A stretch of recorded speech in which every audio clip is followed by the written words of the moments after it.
Salve, friend. Mind telling me who you are and why you look like you've just taken on a gladiator and lost?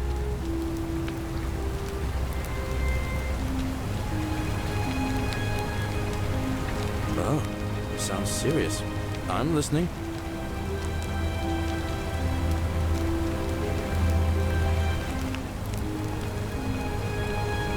All right, let me see. Stop Fabia going in, but send the new arrival to the empty shrine. Understood. I'll go, but once I'm done, I'll need you to tell me how you know all of this.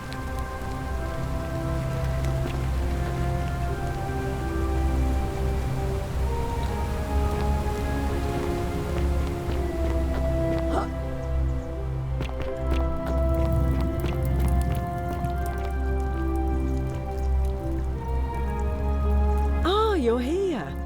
And, I hope I'm not being too forward. You're not like... What was that? Some kind of joke? If it was, it wasn't funny. I take back what I said. So, let's just forget that. Not for a few weeks now. Last time I saw him, he was sitting at a table with Georgius, whispering about some job. I remember because they kept looking over their shoulders as if they didn't want anyone else to know. You grasp So, naturally, I hovered. The one word I kept hearing was vanishing. And then, the next day, Kabash just disappeared. Coincidence? I think not.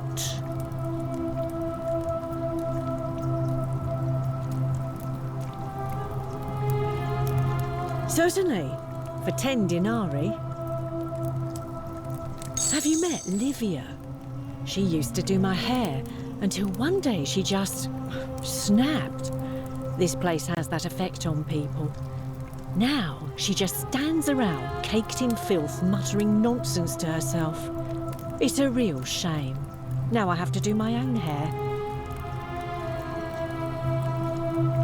I hear that if Malleolus is elected, he's gonna throw a small festival to celebrate, with entertainment and everything. Can't wait to find out what it is. Whatever you like. All right. But... say it. Then... I thought I had... He gives... I understand. Such things are not for everyone. And now we share a secret. It's as if you've lifted a great burden from my shoulders. Thank you, friend.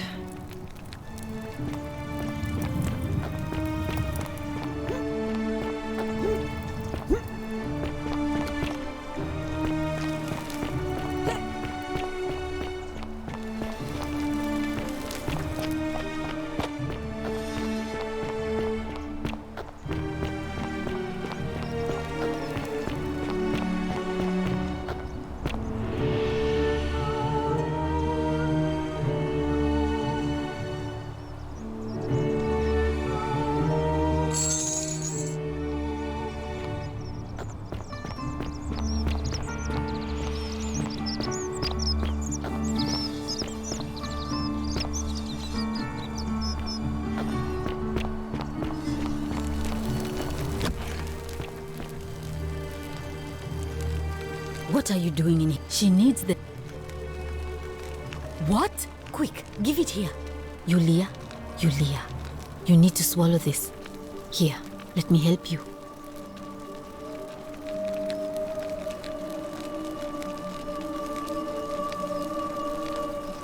Hopefully, in a moment, she should be able to breathe normally. That was extraordinary. How did you know she needed this exact thing, and at this exact moment? Are you some kind of oracle?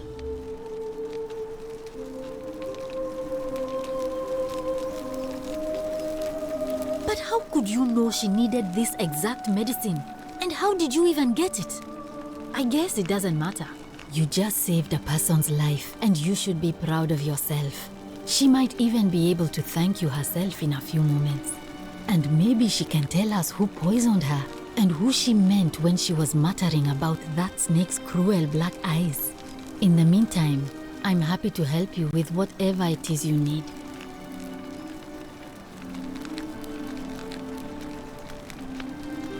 Oh no, sorry, I don't mean to worry you, but no, that is definitely not normal. There was one other person who claimed she could hear the statues talking to her. But that was Nevia, and she went a little mad. Anything about what? Sure, what do you want to know? How did you know that? Yes, she did mutter something about the only way out. A few times, but nothing more than that, I'm afraid. Do you really want to know? I mean, if somebody poisoned her, then surely they would have broken the golden rule, and so maybe it's best we don't discuss it. Gladly. A city without sin might sound good on paper, but whoever dreamt it up didn't think it through. Maybe it was an attempt to create some kind of utopia. But snakes like Decius will always find loopholes to exploit. And what can we do about it? Absolutely nothing. In some ways, we are worse off because we can't take the law into our own hands. I wish. Some people here need proper medical care, not the half-baked, hanging by a thread excuse for treatment I'm giving them. Just don't get sick or injured here. I'll do my best to treat you, but I'm out of my depth and dangerously short on everything you can imagine. I'm Lucretia, and I'm going to be straight with you. I'm not a physician. This is Nevia's clinic. I've just been filling in ever since she disappeared. I'm tired and out of my depth and miserable all the time. But I'd rather take this on myself than let one of you lot mess it up. Oh, this shrine was in use as a clinic long before any of us arrived here. Kind of strange to set up a clinic in the temple of the god of disease. But the god who inflicts a curse is also the only god who can undo it. So I suppose praying to Apollo for healing kind of makes sense. Well, she used to run the clinic. She was a midwife, not a physician, but she was the closest thing we had down here. And she was good too, until she suddenly lost all interest in us. One day she told me she'd made some profound discovery about the golden statues. This changes everything, she kept saying. But I had no idea what she was talking about. The last time I saw her, the last time any of us saw her, she was muttering to the statues, like she could talk to them.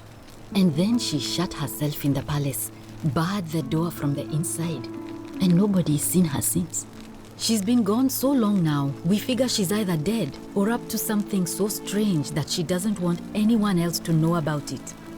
But I really wish I could reach her, because that's the only hope I have of solving a troubling problem, a real thorn in the paw situation. One of my patients is suffering from terrible rheumatism. His joints are inflamed and he's in constant pain. I really shouldn't say. He wouldn't like it. And he's a little bit scary. He's become so irritable that the smallest things set him off. And I worry he'll end up losing his temper and lashing out. And you know what that means. I just know Nevia would know how to treat him, assuming she's still alive. But nobody seems to know how to get into the palace. You did? That's unexpected. But tell me, what is it? Willowback. I should have known. It was under my nose the whole time. That's very helpful. Thank you. If this works, it should settle Rufius down some. I have some right here. Could you do me a favor and give him some of this? He'll just need to swallow a pinch of it. I'm hoping it will avert disaster.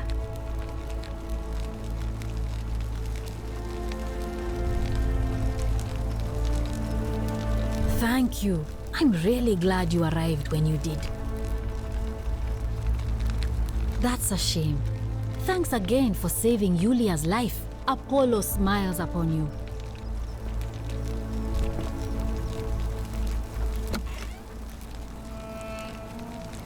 Oh, it's you. Sorry, I'm still a bit out of it. But thanks for trying to help me, I suppose. Was there something you wanted? Lucretia says I'm supposed to rest. As much as I'm grateful that you tried to help me, it's just not safe for me to talk about it. Please, no more questions.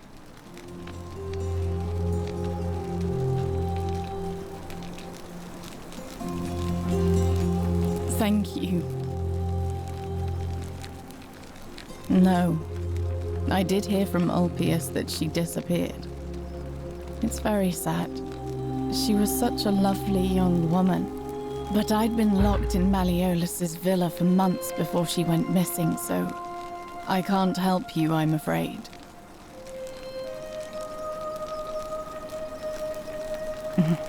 I was. And look where it got me. I can tell you, but it's a long story. All right. I'd been here about a week when it dawned on me I'd be trapped here for the rest of my life. I could hardly breathe, and I knew I had to get out somehow. So when my new friend Aurelia offered me a secret way out, I would have done anything. And then I learned her asking price. 1,000 denarii. She was supposed to be my friend. I told her it would take me years to save up that much. So she suggested I take out a loan from Malleolus. And I did.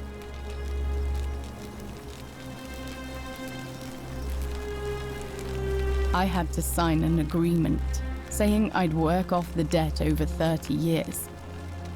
But I figured I'd be out of here so soon it wouldn't matter. I paid Aurelia, and she gave me her so-called way out. Do you want to know what it was? You figured it out already. I wish I'd been so astute. Drink this, she said, and you'll be out of here in no time. Of course, I demanded my money back, but she refused. She pointed to a sign on her tavern saying, "Let the buyer beware." Then she just looked at me with those cruel black eyes and she laughed. She immediately told Malleolus I'd tried to escape without paying him back.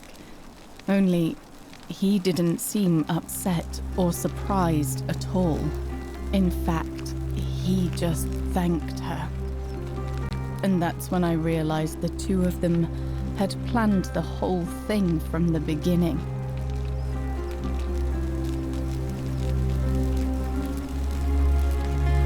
That's what I said to the magistrate.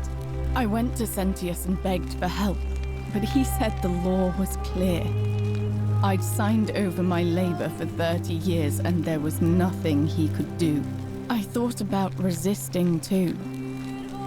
But Malleolus said if I didn't submit, I'd break the golden rule. And I couldn't be responsible for all those deaths, so he locked me in his villa, confiscated everything I owned as collateral, and made me wear immodest, humiliating outfits while I worked day in, day out. His wife Claudia was just as bad. She sent me to work on an endless stream of futile, demeaning tasks. I'd be on my hands and knees, scrubbing the floor clean for hours, only for her to pour slop on it and hiss, "You missed a spot." Those two took everything from me. But they forgot to confiscate one thing: my hemlock.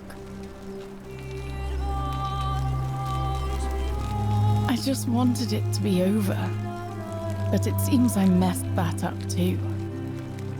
Should have drunk all of it.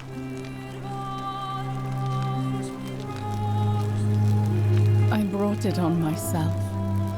I trusted one of the most callous human beings I've ever met, and tried to swindle the other. I don't know how I could have been so stupid. When I've recovered, I expect their thug Domitius will come for me. He'll escort me back to their villa, and I'll be right back where I started. Only this time, I won't be able to lull myself to sleep at night with the thought of a permanent solution. Honestly, it would have been better if the poison had been allowed to run its course.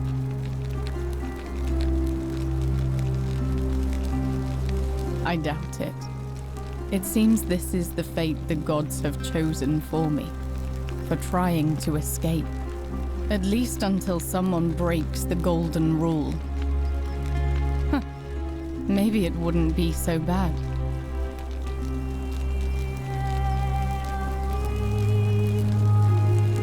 A lot. But it doesn't matter. I made a suicide pact with Ulpius last night. He's in exactly the same position as I am.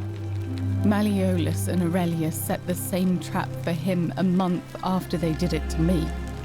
He and I are in this together. He's probably already thrown himself from the bluff into Malleolus's villa by now. If so, I'd never be able to live with myself, knowing I broke my promise to him.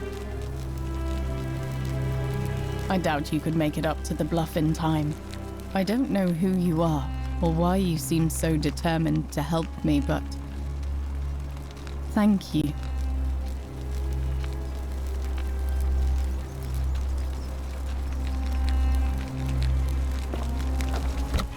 May Apollo keep you safe. That's quite an impressive bow you have there. Hey, Horatius.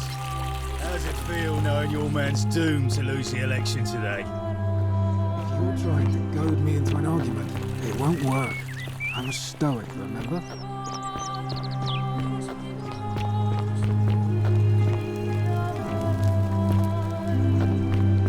You lot had something to do with Centaur's disappearance.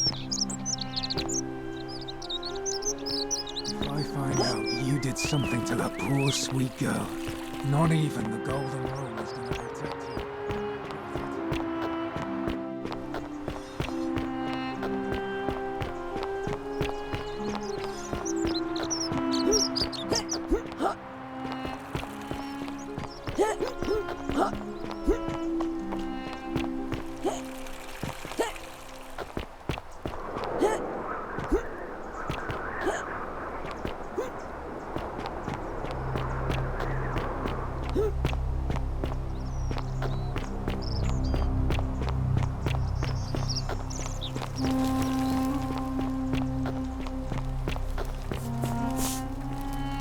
Salve, friend. Welcome. All right. Well, I can't believe this is how it ends. oh no, no, no, no, no, no, no. Ulpius, what are you doing? Get back from there. If you lose your balance, you'll fall. That's the... What? Why do you... I know. Please, I'm sorry. please, help him. If he goes through with it, it could be the end for us all. I don't know what to do. I've never had to deal with this sort of thing. Please, you need to talk to him. Thank you. And please, choose your words carefully.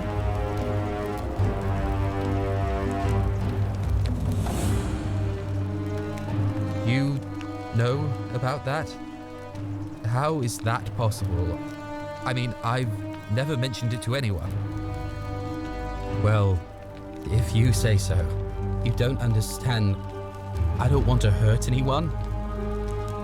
I just want it all to be over. It's too late for that. Yulia and I made a pact, and she's already swallowed hemlock this morning. If I backed out now, I'd be betraying her. I can't do that.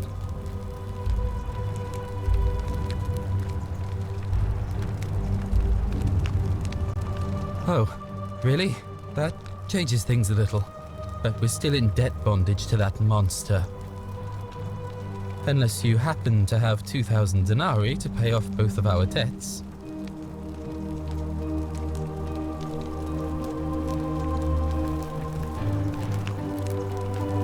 Really?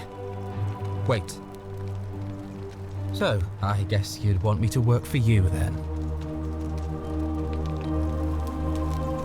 You'd do that for us? A couple of complete strangers. It seems today we're both blessed. This did not turn out how I thought. Thank you, friend. I never thought people like you existed. Thank you. I'll go and pay off our debts immediately. I just wish there was some way I could repay you. But I have nothing but the tunic on my back. Ah. And there it is.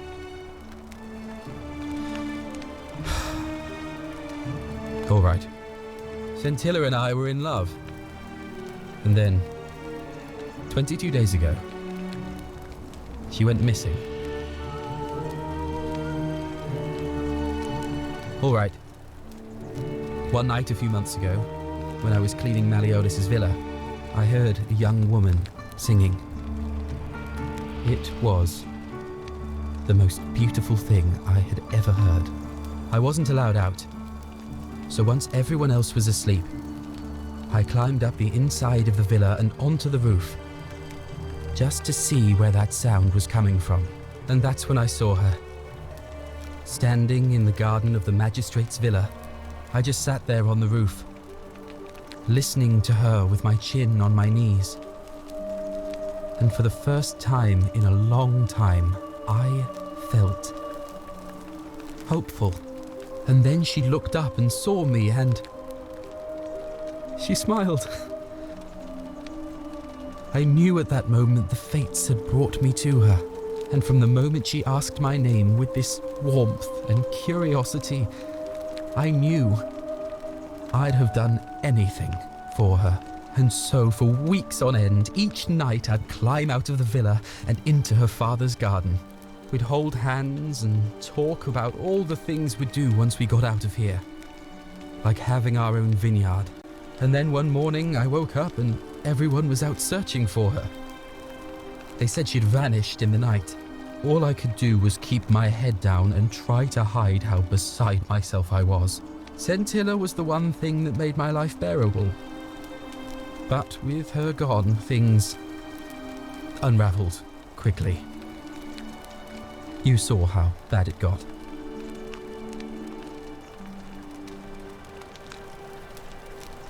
All I know is she loved me.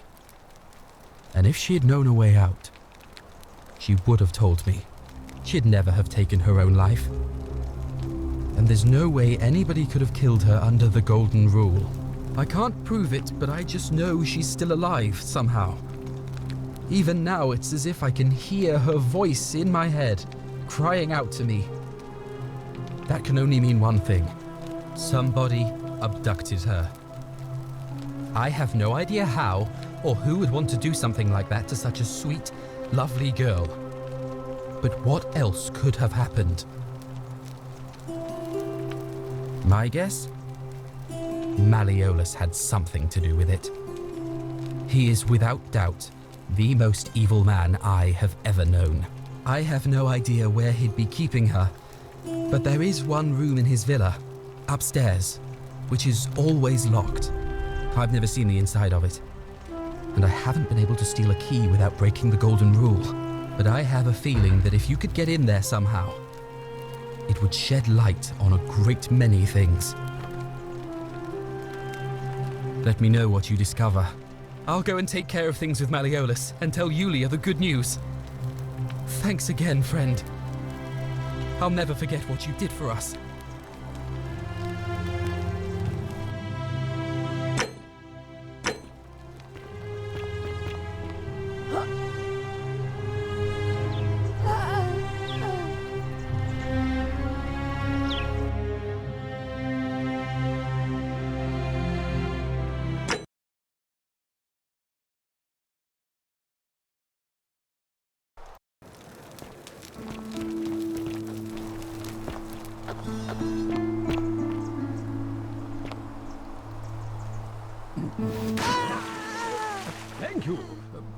Thank you. I...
Beautiful.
Hello?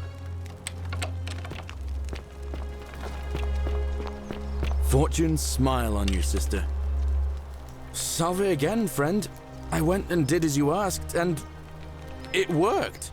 How is it possible that you've just arrived here and you already know everyone and exactly what's about to happen to them?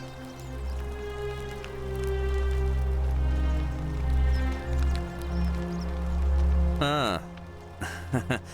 Good one. But seriously, how did you know?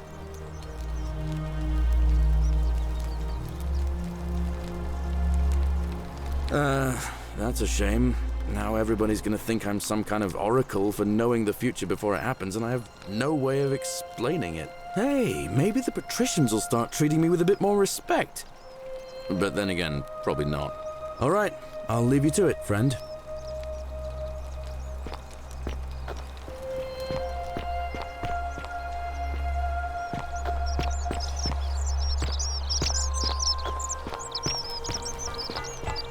Sometimes I stare at the great temple on the bluff, and I think, whatever is in there, it has to be important. Greetings and salutations. Greetings. I'm Georgius. My friend, your words intrigue me more and more. But yes, very well. Ask me what you will. Ah, I knew this day would come. I do not wish to lie to you, my friend, but even discussing this matter is dangerous. Please, let us leave the live coals safely beneath the ash.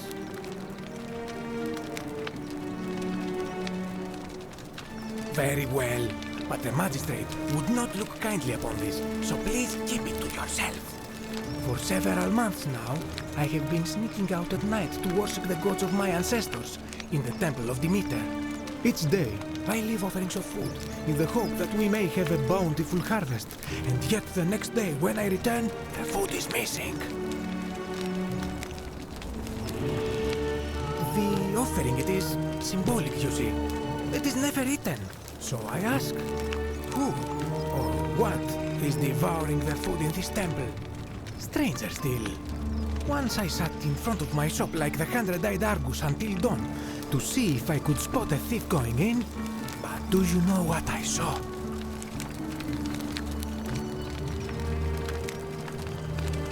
Nothing.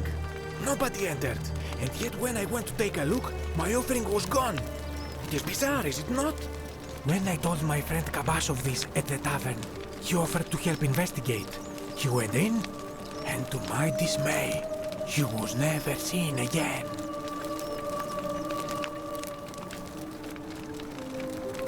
It is the only Greek temple in the city. Head towards the baths, and it is the last building on your right. I do not think you should pursue this, my friend. It would break my heart to be responsible for 2 people disappearing. But you do not strike me as a kind of person to be deterred by such warnings, so just be careful, I beg you.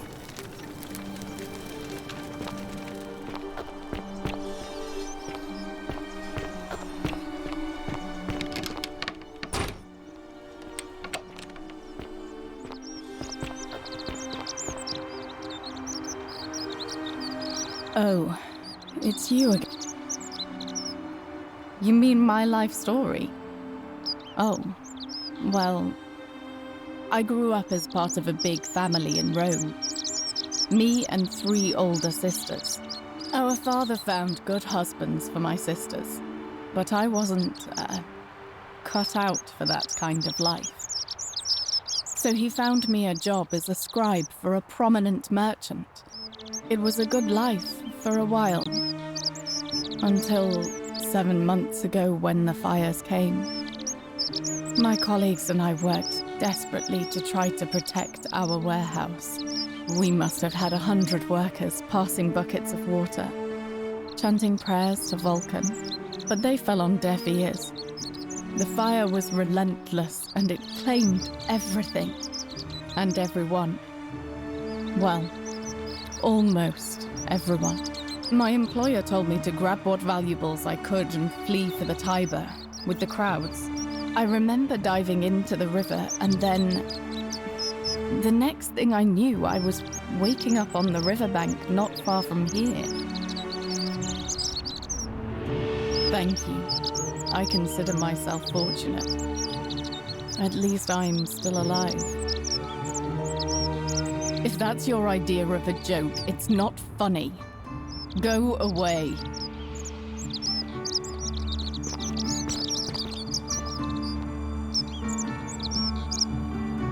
I know what kind of person you are. Leave.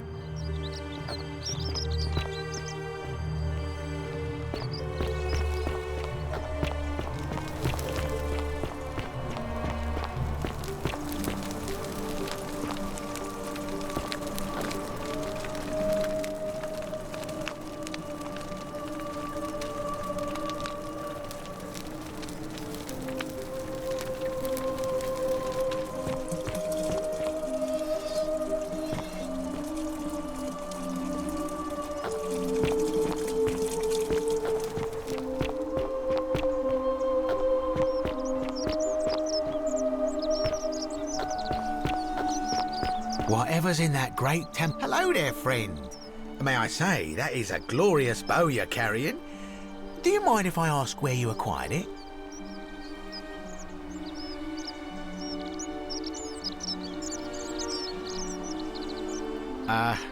Are you well, stranger?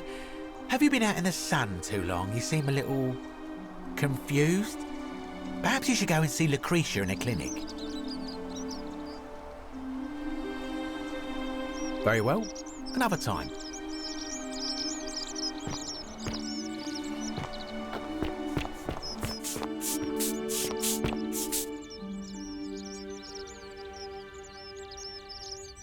Salve and welcome. Need something?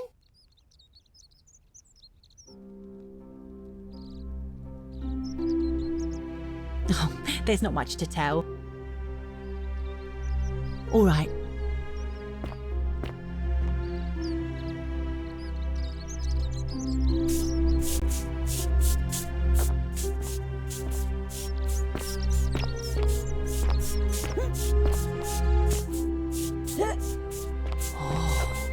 Shiny.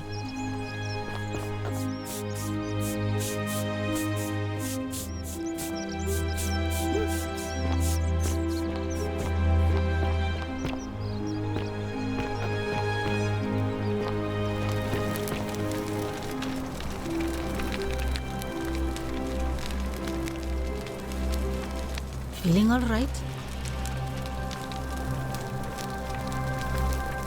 That's a shame. Thanks again.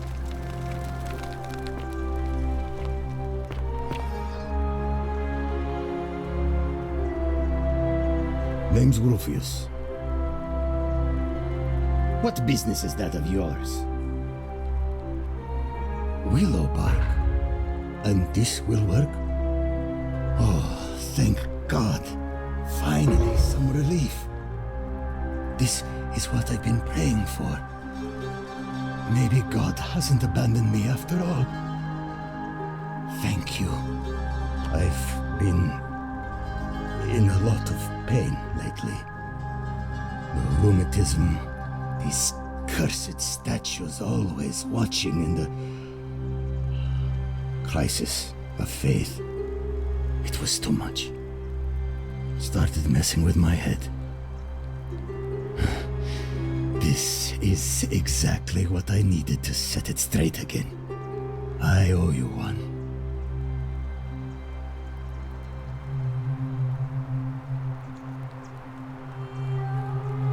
No idea what you're talking about?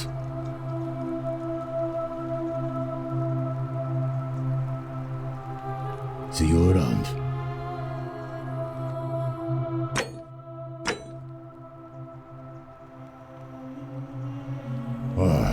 You... No idea. Yeah? Prove it. See you around.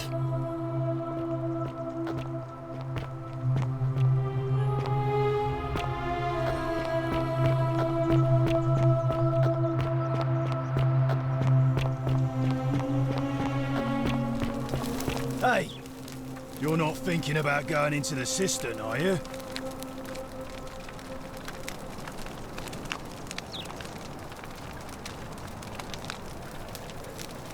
Well, it's your funeral.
Let me die.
Who are you?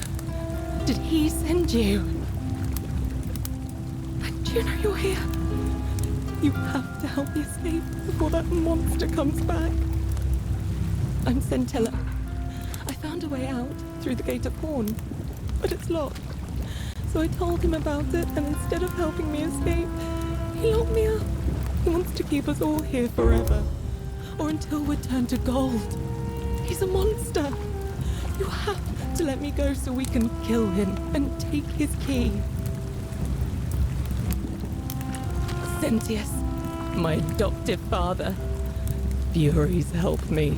I'll castrate and crucify him. I don't know. He said the gods are on his side because they don't want us to escape either. Behind me, there's an aqueduct tunnel bringing water from outside the city, so it should lead us outside. The only problem is it's barred by a heavy locked gate, and he has the only key. I'm going to take that key from around his neck, even if it means cutting his throat to get it. I'm done caring about the golden rule. I just want out. Help me, and we can escape together. There won't be enough time. Just you and me. What do you say?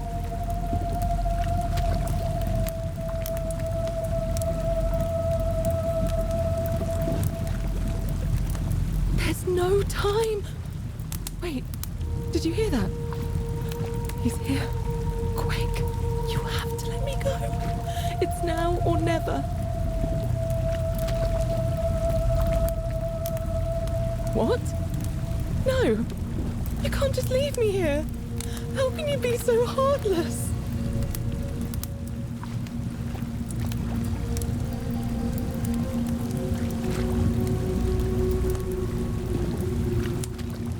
I hate you. I spit on you. I hope Dis drags you to Tartarus.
Harvey.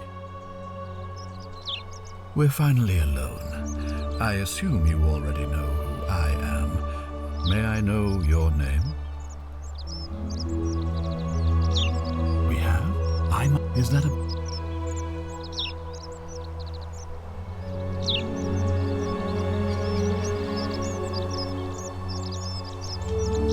seems rather brash, but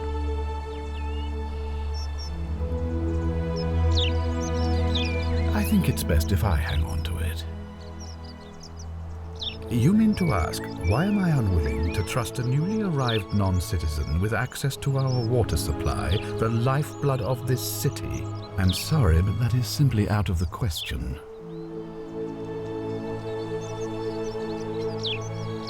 Yes, our water supply. From you. I wasn't born yesterday. Poisoning a city's water supply is the oldest trick in the Codex. Quite literally. Aeneas the Tactician wrote a siegecraft manual for military commanders some 300 years ago, recommending the poisoning or pollution of cisterns. And I'm beginning to wonder if the culprit we're looking for might, after all this, be you. Perhaps it was a mistake on my part to place so much trust in you.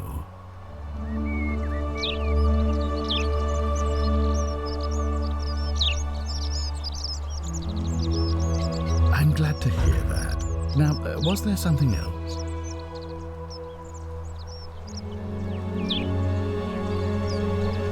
Thank you. I'll be waiting here for news.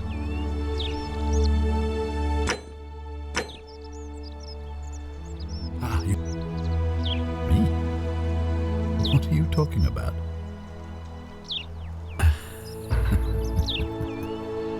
You know, you remind me of him.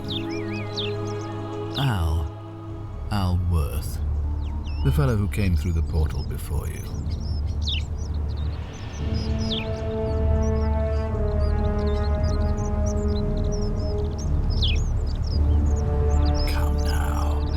Surely you didn't think you were the only one here who remembered everything.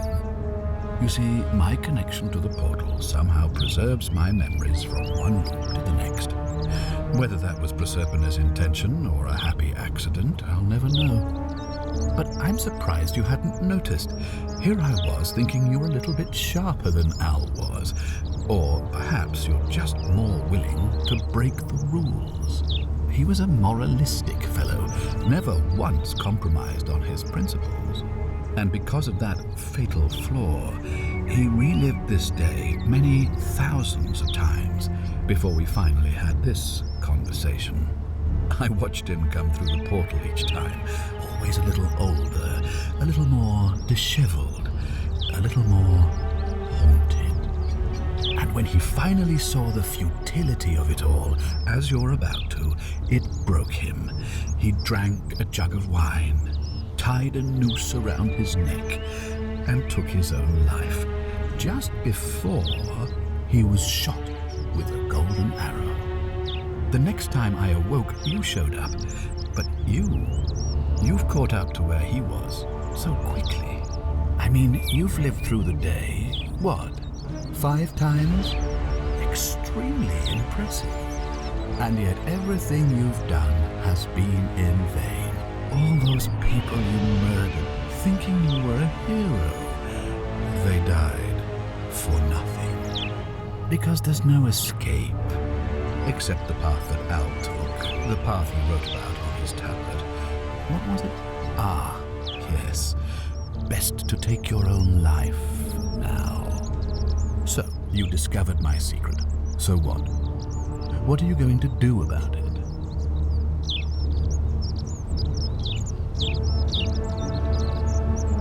Why? Isn't it obvious? Because I have grown attached to all this. My title, my beautiful villa, the sun on my face, the music of birds chirping. And as long as this day keeps repeating itself, I get to enjoy it all, over and over again, for eternity. Don't you see?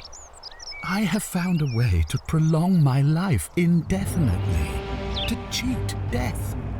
I have become, in effect, as immortal as the gods. Can you honestly say you would not wish the same for yourself? And why would I agree to that?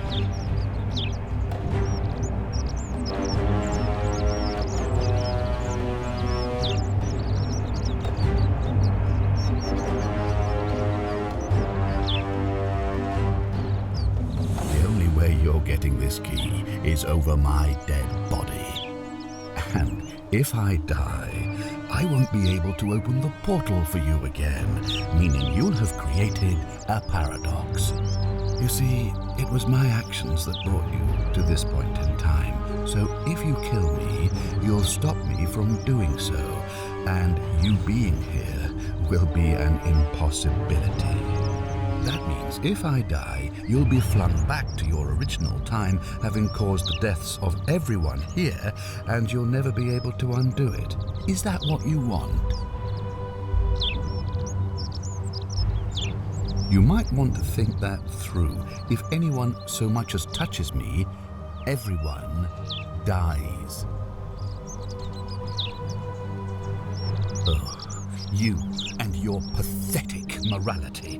Nobody cares about your opinions or what happens where you're from, least of all me. Understand that to me, you've never been anything more than a useful idiot, and you're no longer useful. I certainly hope not. In fact,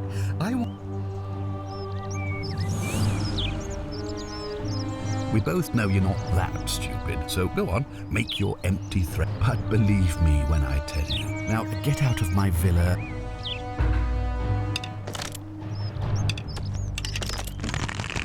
Don't be so foolish. If you kill me, we all die. And if I die, I won't be able to open the portal for you. You see, it was my actions that brought you to this point in time. So if you kill me, that means... Now, get out of my...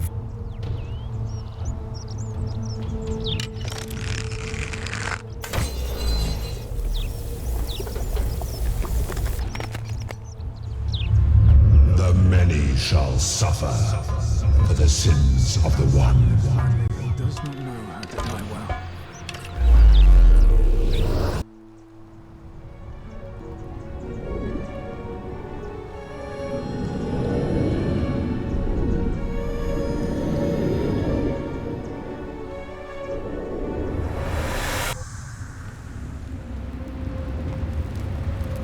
Oh. Hi there. Gave me a bit of a fright. Thought I was in here alone. I'm Al. Well, here I am. I'm sorry, I didn't catch your name.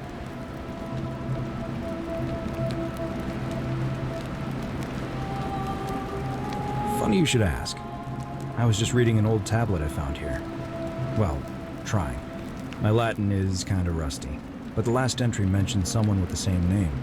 It described an event about 2,000 years ago. Someone with your name appeared in the city out of the shrine of Proserpina and murdered a local magistrate, breaking some kind of ancient law.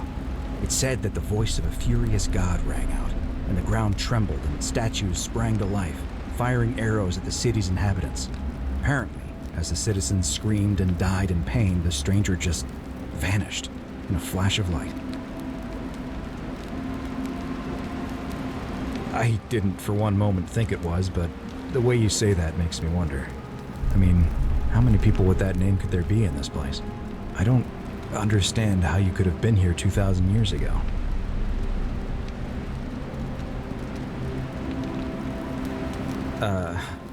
I'm sorry, come again? Let me see that. God, why does this writing look so familiar? I've spent a lifetime in this place going around and around in circles. This is disturbing, but I don't understand how I could have written it. I'm not following. So you're saying, because a man from 2,000 years ago is dead, he never created a time portal, so I never went through it, and that's why I don't remember any of this. I guess. So what you're really saying is, you brought me back from the dead to let me die all over again. You saw the tablet. I spent a lifetime searching for a way out and never found one. I can't see how I could possibly find one now, so it seems like we're both gonna die here.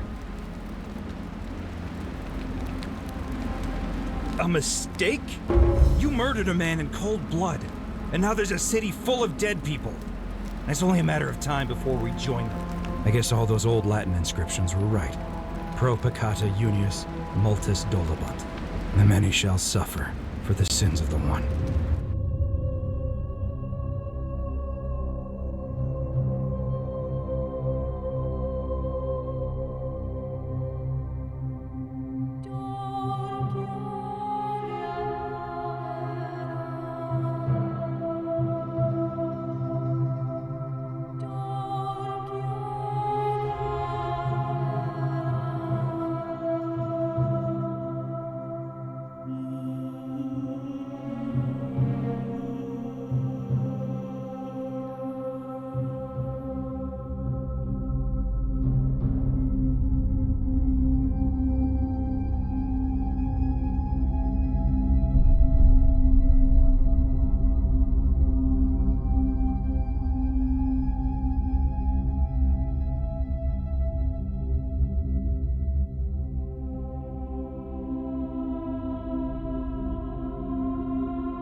I hope you have a good reason for flouting my weapons ban.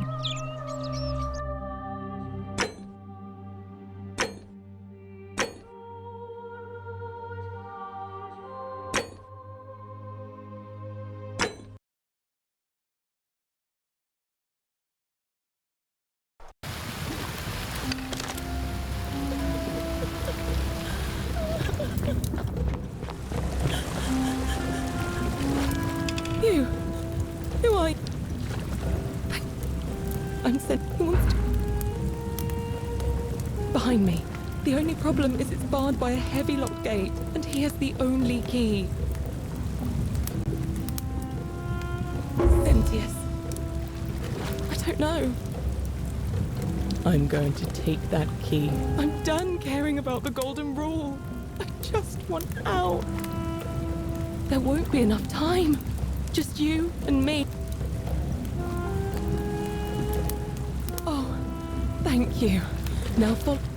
Wait. Did you hear that? He's here. He must be coming in through the door behind me. You distract him. Stay right here and keep him talking while I look for something I can use.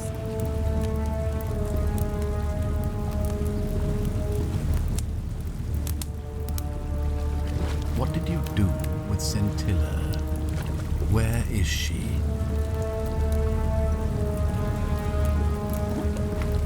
So that is how it's going to be. Oh well, this doesn't change anything for me. It's a shame, really. If you'd just done what you were supposed to, you'd have been looping through time forever until you gave up and killed yourself. Just like that soft-hearted pleb.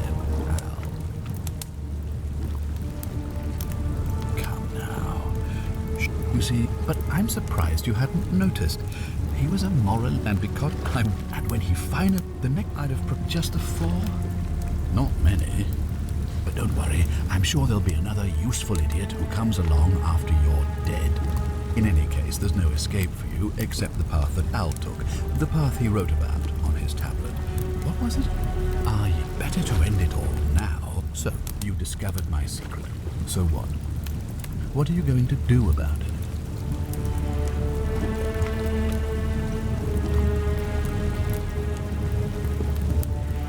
Of course. There's no way you could have succeeded. Every soul who has ever found themselves here has broken the golden rule eventually. It is inevitable. Man will always sin sooner or later. Any idiot can tell you this. But where others might see tragedy, I saw opportunity. As I told you the first time we met, I found a way to cheat death by reliving the same day over and over again forever. And I will continue living long after your dust.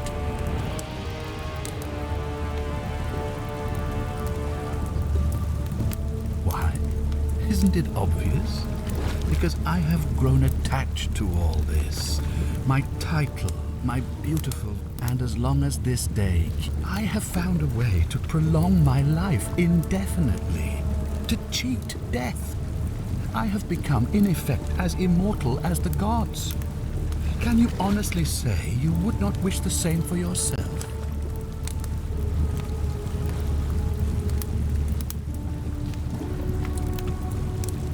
Do you really think you can take on a Decurion with that flimsy little bow? Who? Scintilla? Where is she? I'm right here, Father.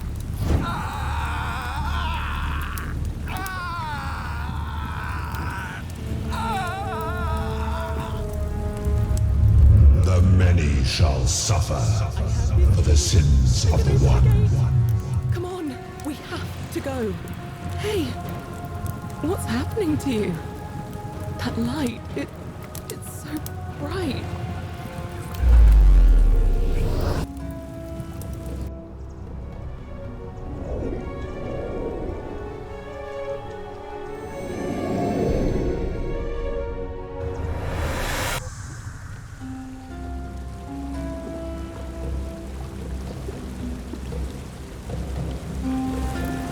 Hi there. Gave me a bit of a fright. Thought I was in... Well, here I am. Really? That's... I was just reading... It described the Frieden and... It said apparent... What? You're saying you were here to... God, wow, I've spent this... So you're... I get... Maybe we can escape through the same aqueduct Centilla used, if we can find it.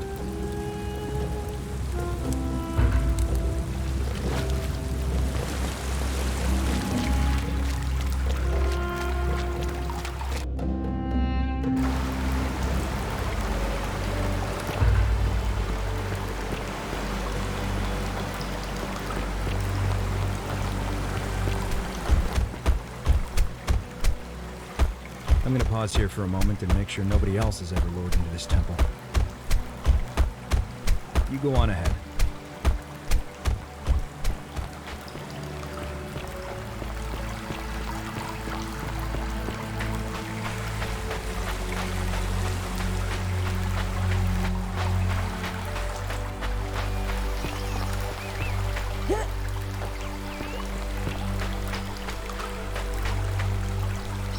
You're back! But you're alone. Does that mean you didn't find Al? Oh, what a relief. Thank you so much. I was beginning to think you'd both become trapped in there. Why don't you tell me what you discovered while we wait?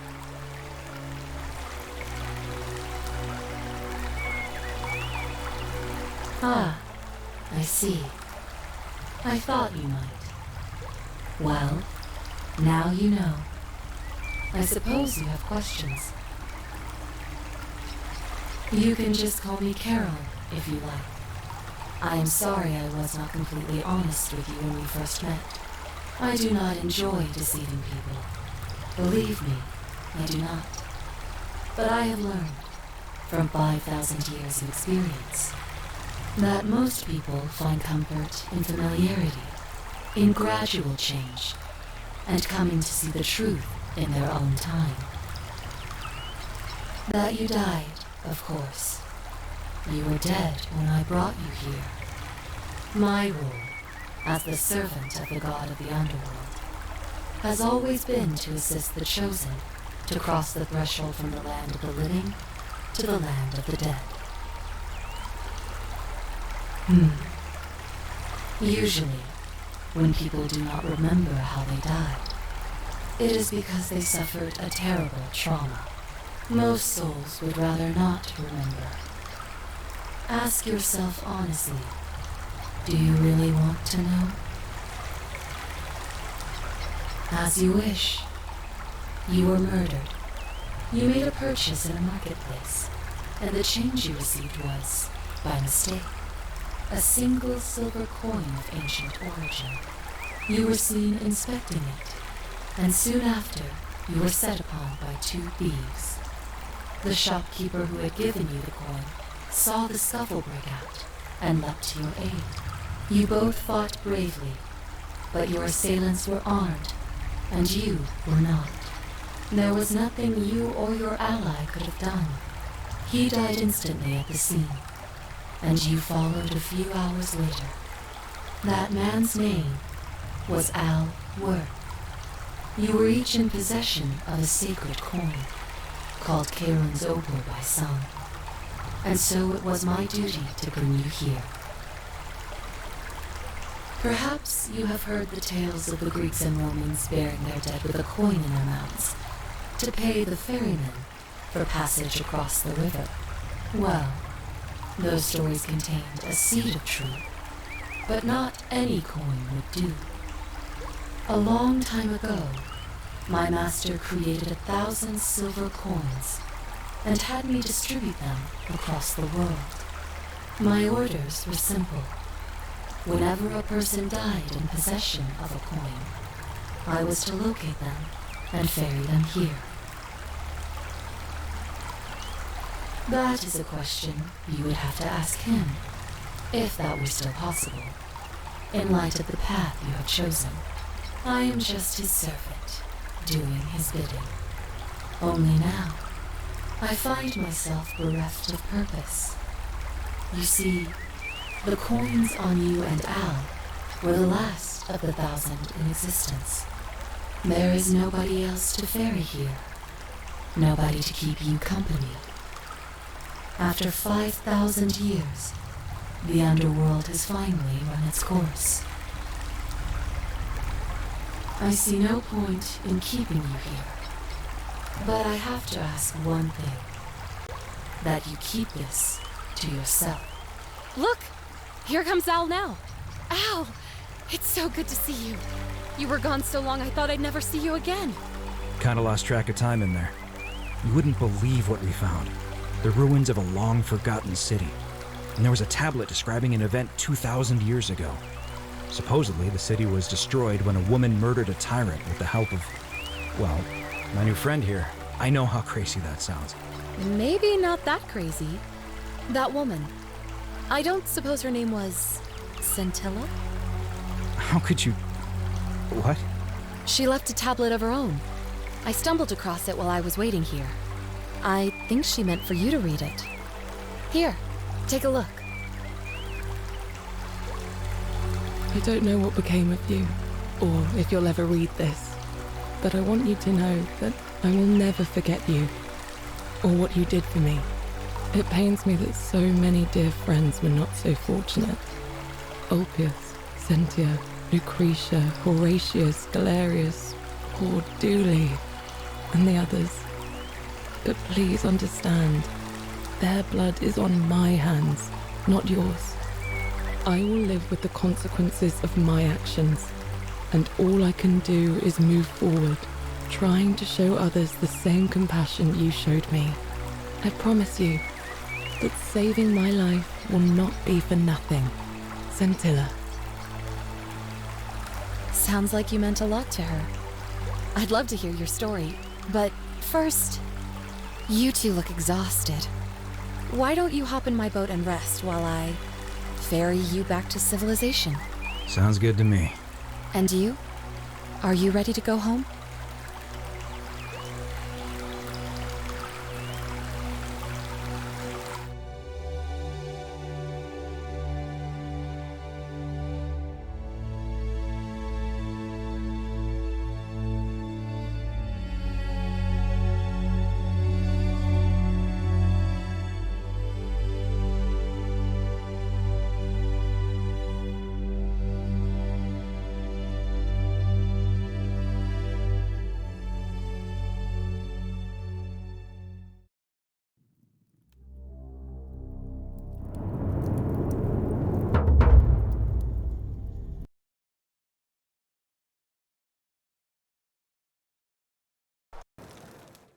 Citizen? Ah, you've returned. Do you have any... You mean Julius? Perhaps you're... Thank you.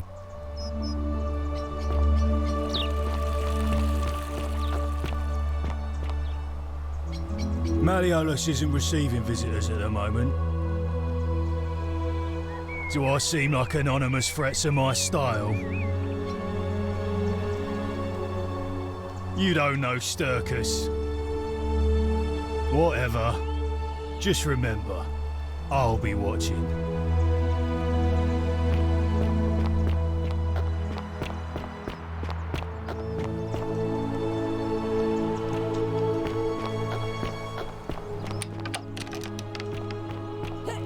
Greetings and salutations. How'd you do?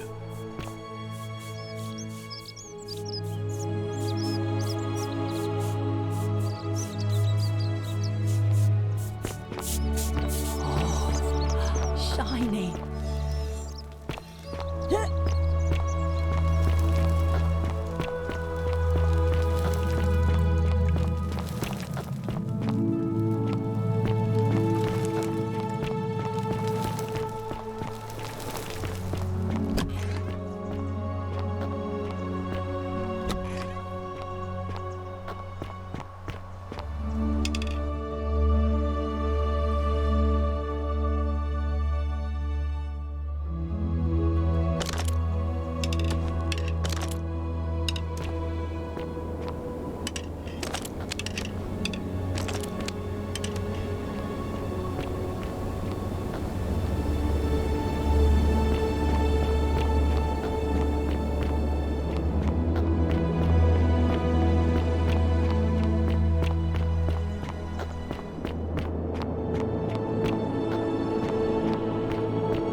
gift of Prometheus in your hand.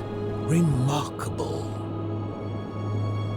Welcome, welcome. May I ask?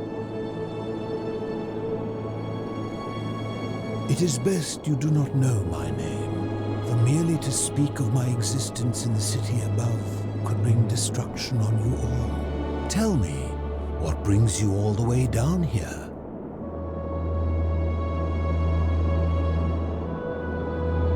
Ah, Kabash. I know this man. He came through here some weeks ago. I will tell you everything I know, but first, a request. I've been living down here alone for many years, with nobody to talk to but myself. The one thing I long for above all else before I die is a good philosophical argument with somebody astute. I'm hoping that person is you. Let us find out with this simple question. Have you deduced the name of the god responsible for the Golden Rule?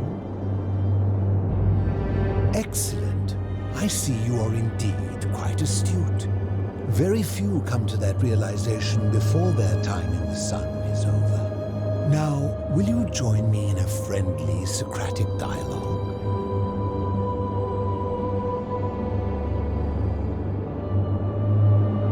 Wonderful. Then let me begin with a question. Would you say you know the difference between right and wrong?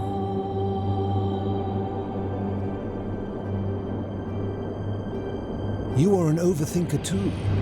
We're the same then. That's probably why I became a philosopher. But if you struggle with right and wrong normally, then down here with the Golden Rule, surely your struggle can only have become more difficult. Well, that's reassuring. And the truth is, you're not alone. You see, out there in the world, being uncertain about right and wrong was acceptable, because our mistakes rarely had consequences. So we would tell lies and bend rules and turn a blind eye and rationalize, and yet still find a way to think of ourselves as good people. But under the Golden Rule, morality matters. The slightest wrongdoing could result in a mass execution. So to navigate this maze, we would have to be certain about the difference between right and wrong. Wouldn't you agree? That is an excellent question, and it leads directly to my next line of inquiry. So let me ask you this. Is there one system of morality which is always perfectly correct, which you could follow in every situation and always do the right thing?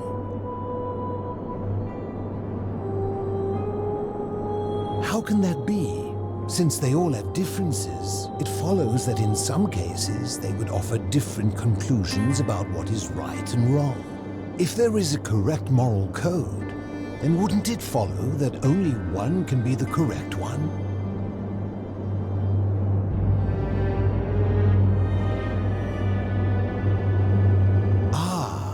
You know, I think you'd find an ally in Herodotus, a scribe from among my people who lived some 400 years ago. He told the story of a man named Darius, whose curiosity was piqued when he learned that a certain tribe had the practice of eating their dead. He asked some Greeks who burnt their dead, "What would it take for you to eat your dead?" Aghast, they replied, "Nothing." Then he asked the tribe who ate their dead, "What would it take for you to burn your dead?" "Nothing," they replied, equally aghast. From this, Herodotus concluded that custom is king, that right and wrong are merely local ideas which do not survive the journey from one tribe to another. I take it you're in agreement? Then let me ask you this. If you visited a tribe where they ate each other, copulated with the dead and drank wine from cups made out of human skulls, would you still maintain that within such a tribe there is nothing wrong with such conduct?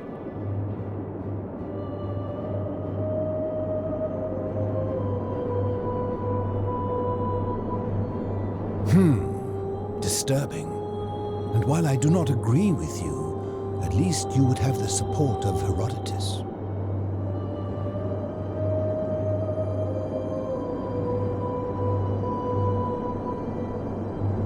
My point is this. I don't think anyone alive truly knows any hard and fast rules about right and wrong. Surely you would agree there are circumstances where an exception may be made, such as where it is necessary for self-defense or to prevent a greater evil. For any rule, you can imagine there are countless situations in which that rule may be suspended, and those situations are impossible to codify. If there is one thing I have observed about rules, it is that virtuous people do not need them, and evil people will always find a way around them. And so we must accept our limitations, and the sad truth that no human society will ever achieve the utopia for which it strives. In mathematics, we would call it an asymptote, a line that can be approached but never reached. Because the only way to create a utopia is with the ever-present threat of force, such as the Golden Rule. This and no other is the root from which a tyrant springs when he first appears as a protector. And life under tyranny is no utopia at all.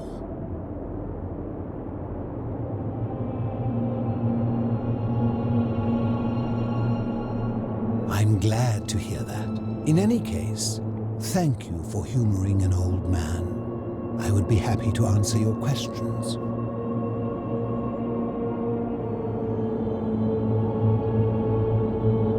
You seek the plaque bearing the Egyptian inscription. It is a cursed object, and I would be happy to give it to you if Kabash had not already taken it. I will tell you, but you may find him hostile. To prepare for your encounter, there are certain things you must know. Very few know this, but before the Romans came to this city, it was once entirely Greek. The architecture, the temples, and the people. When the Romans came, in typical fashion, they claimed it as their own, built over everything that could be built over, and renamed the things that could not. Thus, the shrine of Persephone became the shrine of Proserpina. And when they found an obelisk bearing the name Hades, they tore it off and replaced it with Pluto instead. And the city's dwindling Greek residents, witnessing this compulsive Roman conquest, decided to preserve what they could of their heritage. They gathered their art and valuables, secreted them away through the Temple of Demeter, and hid them here, out of reach of the Romans.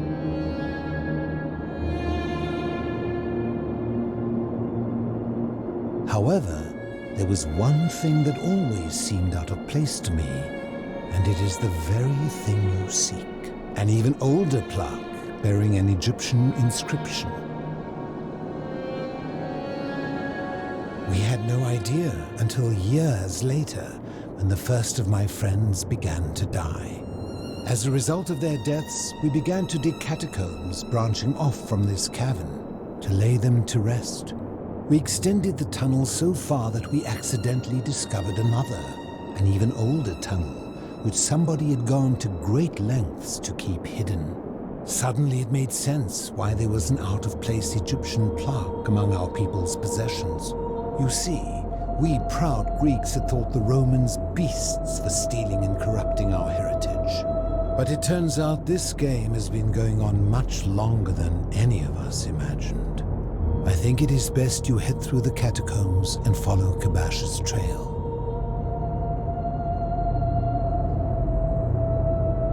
There are certain things you must see for yourself. Take this key. You'll need it to open the gate.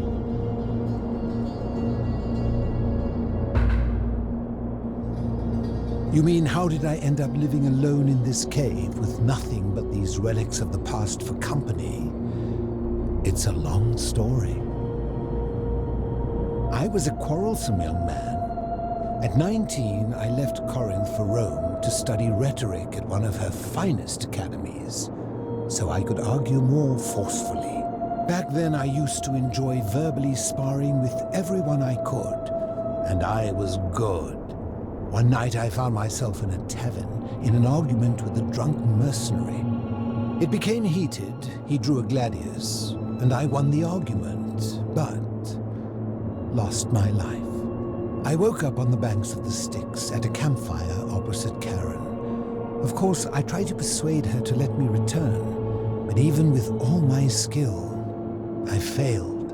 I settled in, made friends, and learned what I could, quickly realizing our little community faced certain death under the Golden Rule. So I began looking for a place to hide underground. Fortunately, I found this place waiting for me. You see, I was not the first to take refuge here.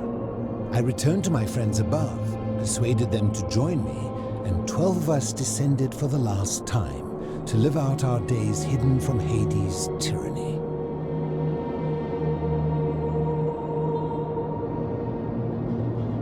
They are one and the same. The Romans call him Pluto, but long before that, my people called him Hades. My generation was wiped out, turned to gold many years ago. My friends and I were able to avoid the same fate by hiding down here. I think it's safest to assume that if I was to return, Hades would realize that his furies hadn't finished the job, and he'd send them after me again. I fear that if you were to utter my name in the city, even by mistake, that Hades would hear you and know I am still alive. I'm afraid I am the only one left. There were 12 of us in the beginning, but one by one, my friends passed away. Some from malnutrition, others from madness and despair. It has been lonely. Before my unexpected visit from Kabash some weeks ago, I'd not seen another person in many, many years. Living in darkness is not without its challenges. The first challenge is diet. Fortunately, I found that eating fresh fish provides most of the nutrients I need. And sometimes, when there are Greek people living up above, I surface at night and salvage the offerings they've left in the temple of Demeter. The greater challenge is the isolation. So I like to imagine arguments, where I argue both sides. But like so many things in life, arguments are better with a partner. As you wish. Ha! If I did, would I be living like this?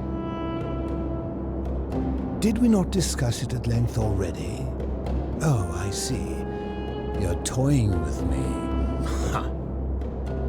I enjoyed our chat, but please, keep my presence here a secret. Yeah.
Stop! Do not come any closer. Who are you?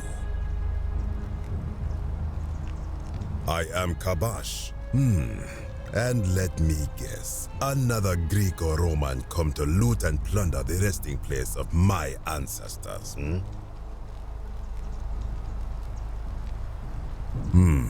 Trousers, boots, curious here. No, I suppose you do not. Then what do you want? To what end? That is welcome news. You really are not Greek or Roman, are you?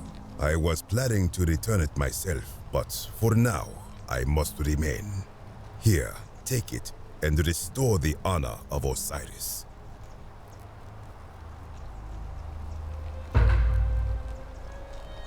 Now, as for the other plaque.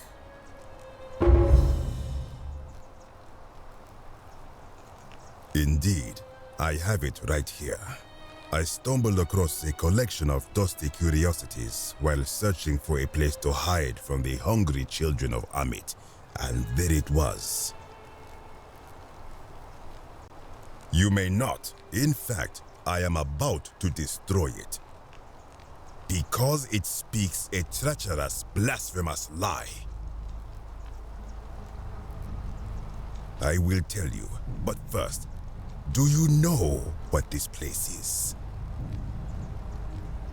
It has a name, and that is the Duat.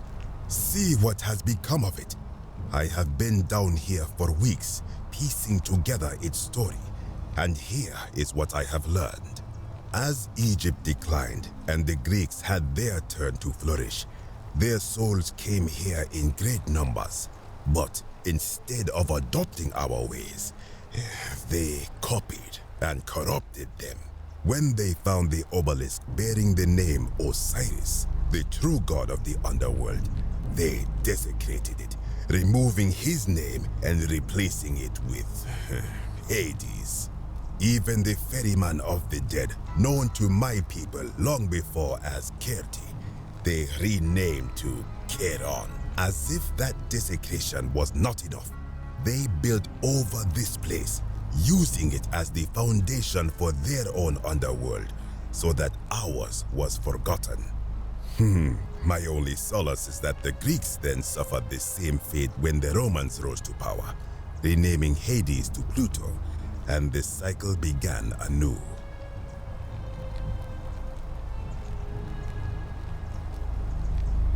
I am glad to hear it, which brings me to this other, fourth plaque. It is inscribed with a script I do not recognize, but it is ancient, almost as if it is older than the plaque bearing Osiris's name. But if that is so, it would imply the gods of Egypt are mere imitations too, copied and corrupted from an ancient people who prospered even before us, and that my people did to them what the Greeks and Romans did to us. But this I cannot accept. I sense a deception. Perhaps it is the work of Set, the usurper, seeking to undermine Osiris once more. You will never know. This work of sacrilege must be destroyed, thrown into the black abyss below in Osiris's name. You are too late. It is done.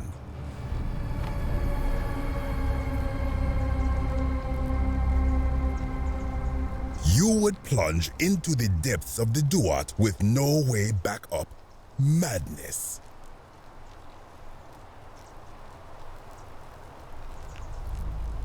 If it will help you to see reason, then ask. I am from Rakotis, which you may know as Alexandria, the name of the city the Greeks built over it. I was a fisherman, like my father before me. Since the Romans had taken over from the Greeks, I took the opportunity to learn Latin and eventually traveled to Rome. When the fires broke out last year, I tried to help, I gathered terrified locals into my boat and led many of them to safety farther along the Tiber. On my 7th trip, a passenger demanded I wait for his brother. But we were full to almost sinking, and smoke was all around us. I told him his brother would have to save himself, and he tried to bribe me by placing a coin into my hand. When I refused, he drew a dagger and thrust it between my ribs. I awoke on the banks of the river to a stranger wearing a ram headdress. He said his name was Kirti, and at the time, I simply thought him odd. It did not dawn on me until much later that he was the Kirti, the ram-headed ferryman described in the Book of the Dead. This is where I belong, as caretaker of the memories of my people. If our ways are to be remembered, it falls to me. I think if someone is to break the golden rule, it will not be me, for I try to live as I always have by the command of the goddess Ma'at. Do to the doer to make him do. As for the punishment that will come from it, I finally understand why it has long been said among my people that gold is the skin of the gods. I do not know what could possibly lie beneath the underworld. Perhaps it is infinite darkness. Perhaps it is the lair of Amit, the devourer of souls. All I know is it would be unwise to venture down there.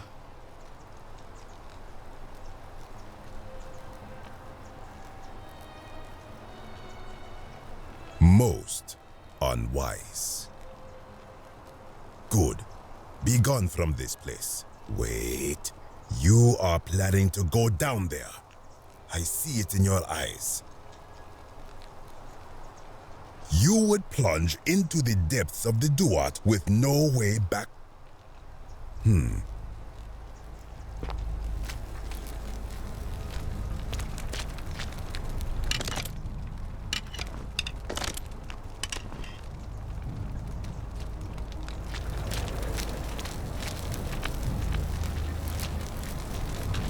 That lamp, praise Ra.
When I told you that you would not find a way back up, that was not a prediction.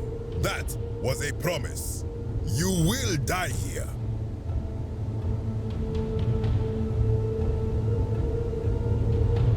I disagree. I warned you against coming down here, against perpetuating this sacrilege, but you persisted. You have undermined and dishonored the true god of the underworld. How did you think this would end, if not with bloodshed? Very well, I will listen. But if I sense deception, or if you further insult my gods, I will carry out my threat. So tell me, why should I let you live after you salvaged this instrument of blasphemy?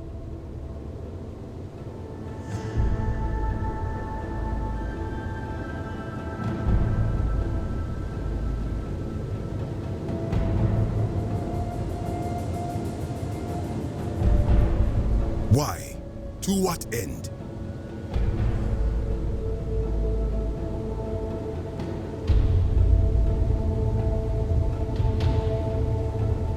But why? What business could you have with Osiris?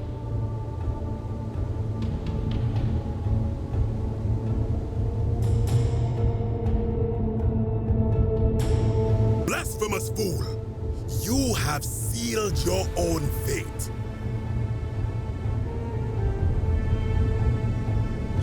Good. I welcome it. You see, the philosopher told me that each time it breaks, Osiris bellows with rage, and his voice shakes the very foundations of the earth. I can only hope one more tremor will lay waste to this fragile place once and for all, and you along with it. The many shall suffer for the sins of the one.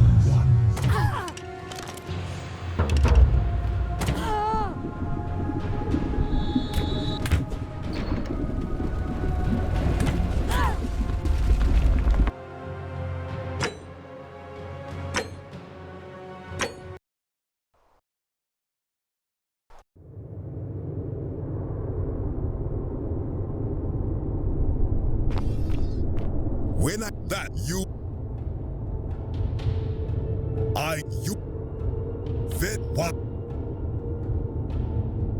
why? But what?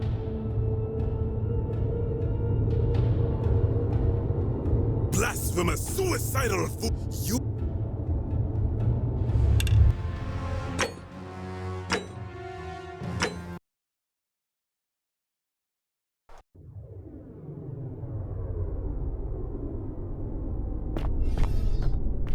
When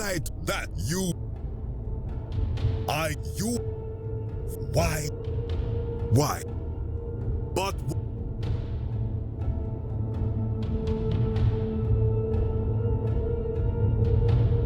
blasphemous fool, you.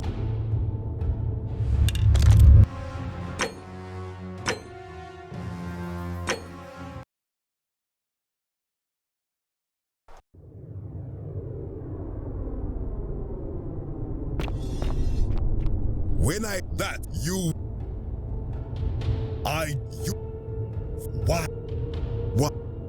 But doubtful. What do you know about honoring the Lord of Silence?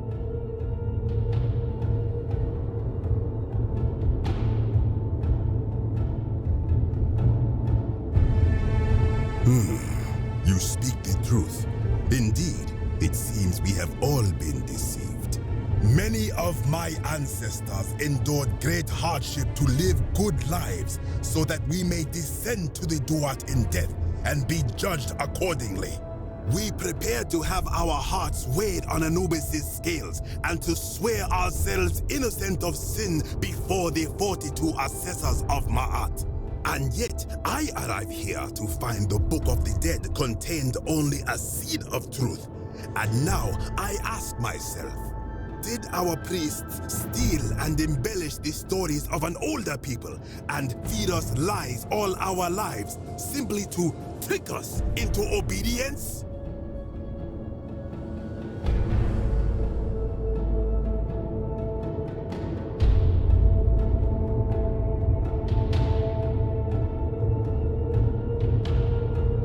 I am not sure I follow. Speak plainly.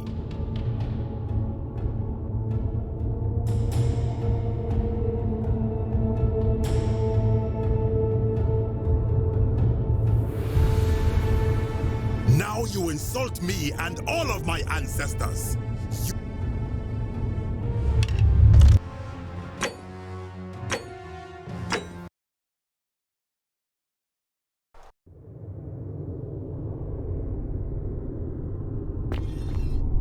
When I told you that I'd very why? What? But doubtful. Many weep, and yet did our priest. I am.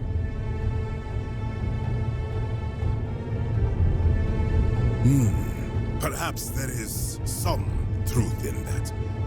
What is your point? You are persuasive. Very well. I will let you live, and you may do what you will with that plaque. I will remain here for a while and attempt to learn what I can about the foundations of my people's beliefs. Go.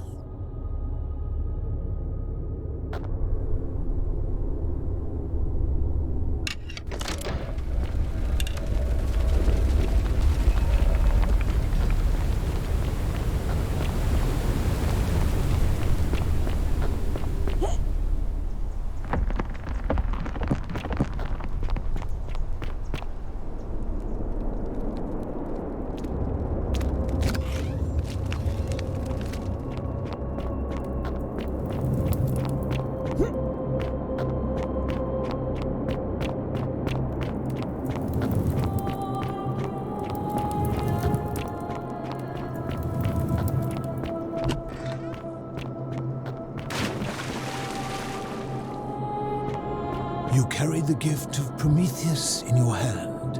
Remarkable.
A new face, are they?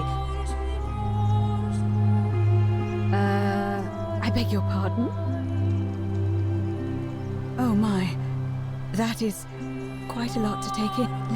We don't have much to go on, except the old stories. I remember 4 in particular about heroes in the underworld. Hercules, Sisyphus, and so it...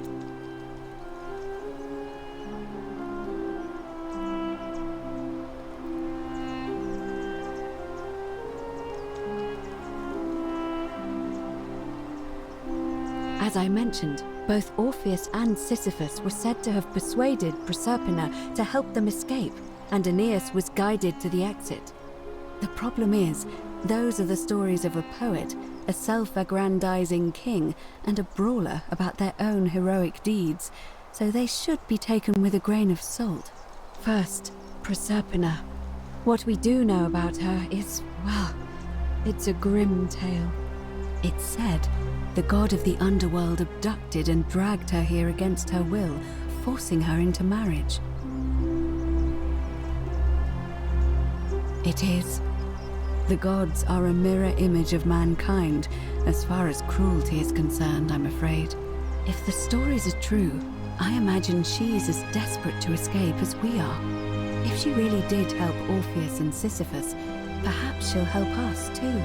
The problem is, how do we communicate with her without being noticed by her captor? Leaving that aside for a moment, there is also the possibility of a spirit guide. I don't suppose you've come across one. Then can you tell me? Truly? Then why are you still here?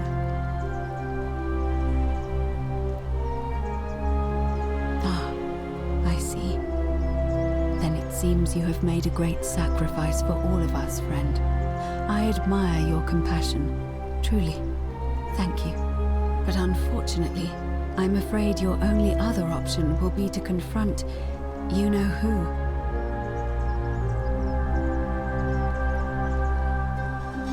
Shh! It's everyone! As I said,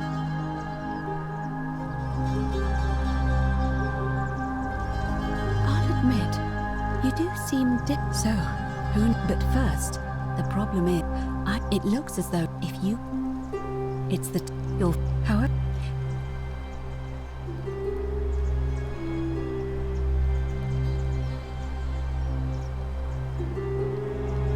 I don't know. But perhaps you should begin your search with the local Greek fellow, Georgius. His store is in... Perhaps Kabash are... But I'm afraid you're on your own with... May fortune...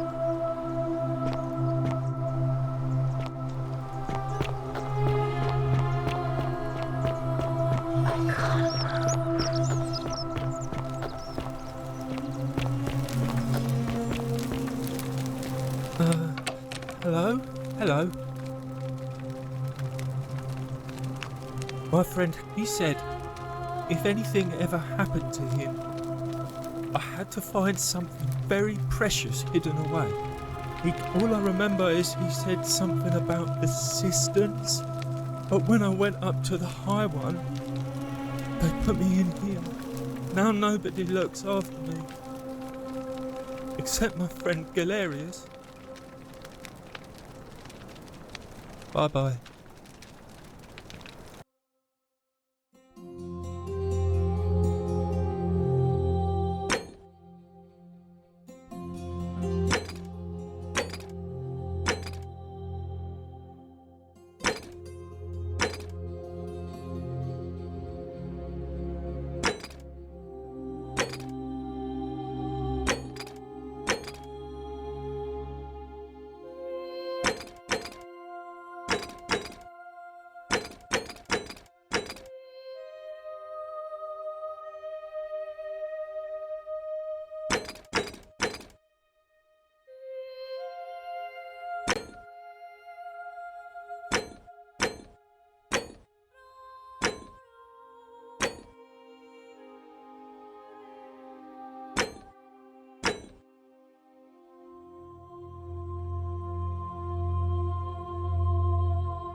What you did was extraordinary, and I'll never forget it.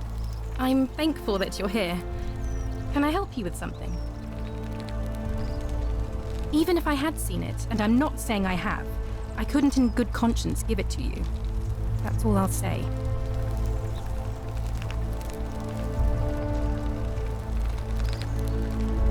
What you're doing is disgusting, and it's not going to work.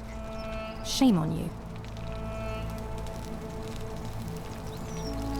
Please keep that to yourself. There was a terrible fire in Rome last year. Even if I had seen it, and I'm not saying I have, I couldn't in good conscience give it to you. That's all I'll say.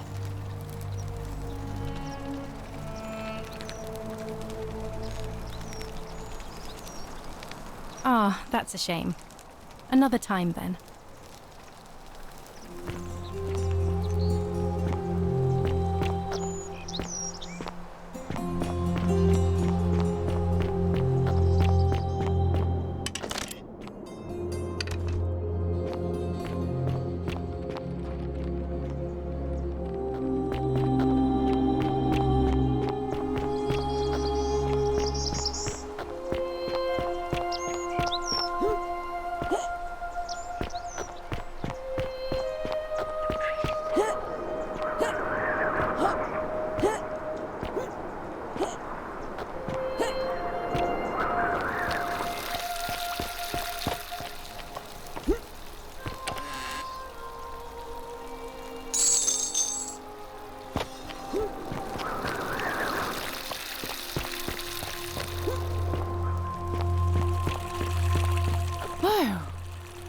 Your lamp. I know what kind of person you are.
And you... I hear we have... Nice to talk to...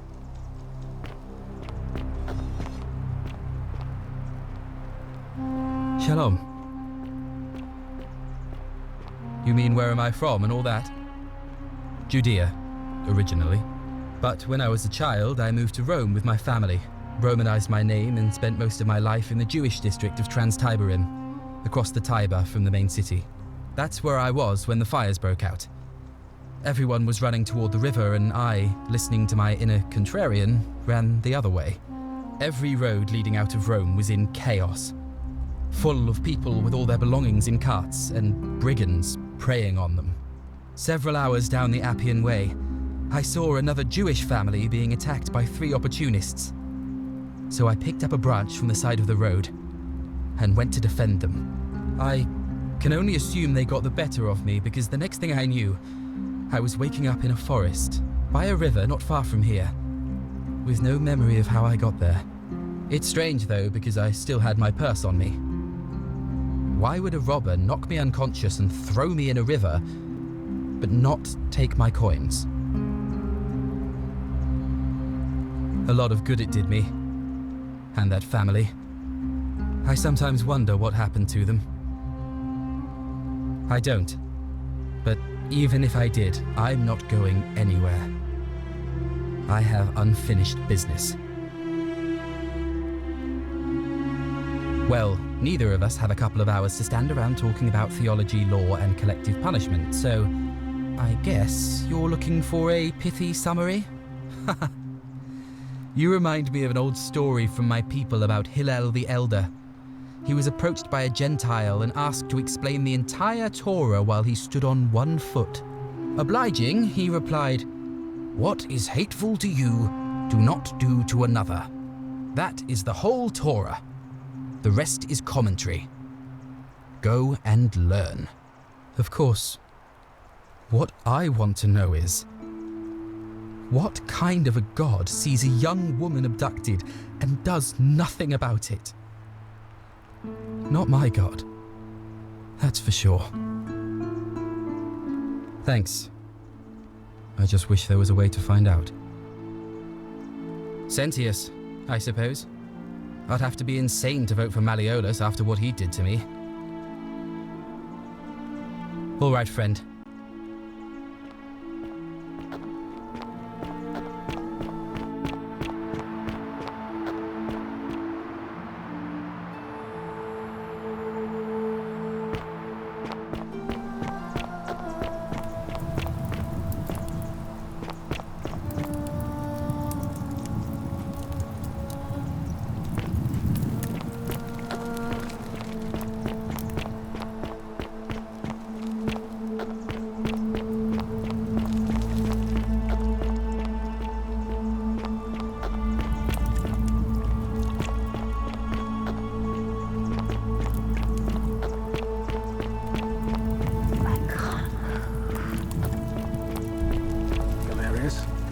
Friend, you have given me hope. Still no sign of Santilla. I haven't slept right. I love your clothes. Don't be too hard on yourself. So From what I hear, exotic. nobody saw it coming.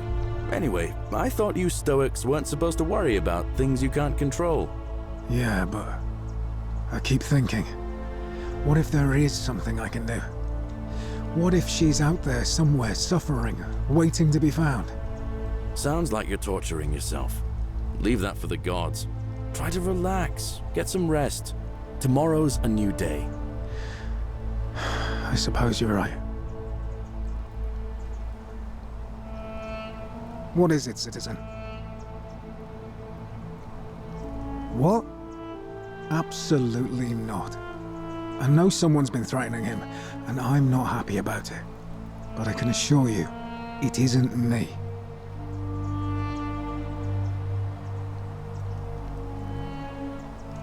You know nothing.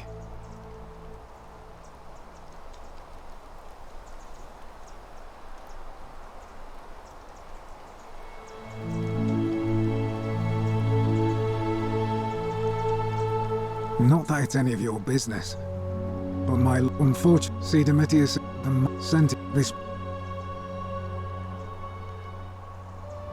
Hey, if you think you can do better, be my guest. But I won't hold my breath. In any case, if you're in... All right?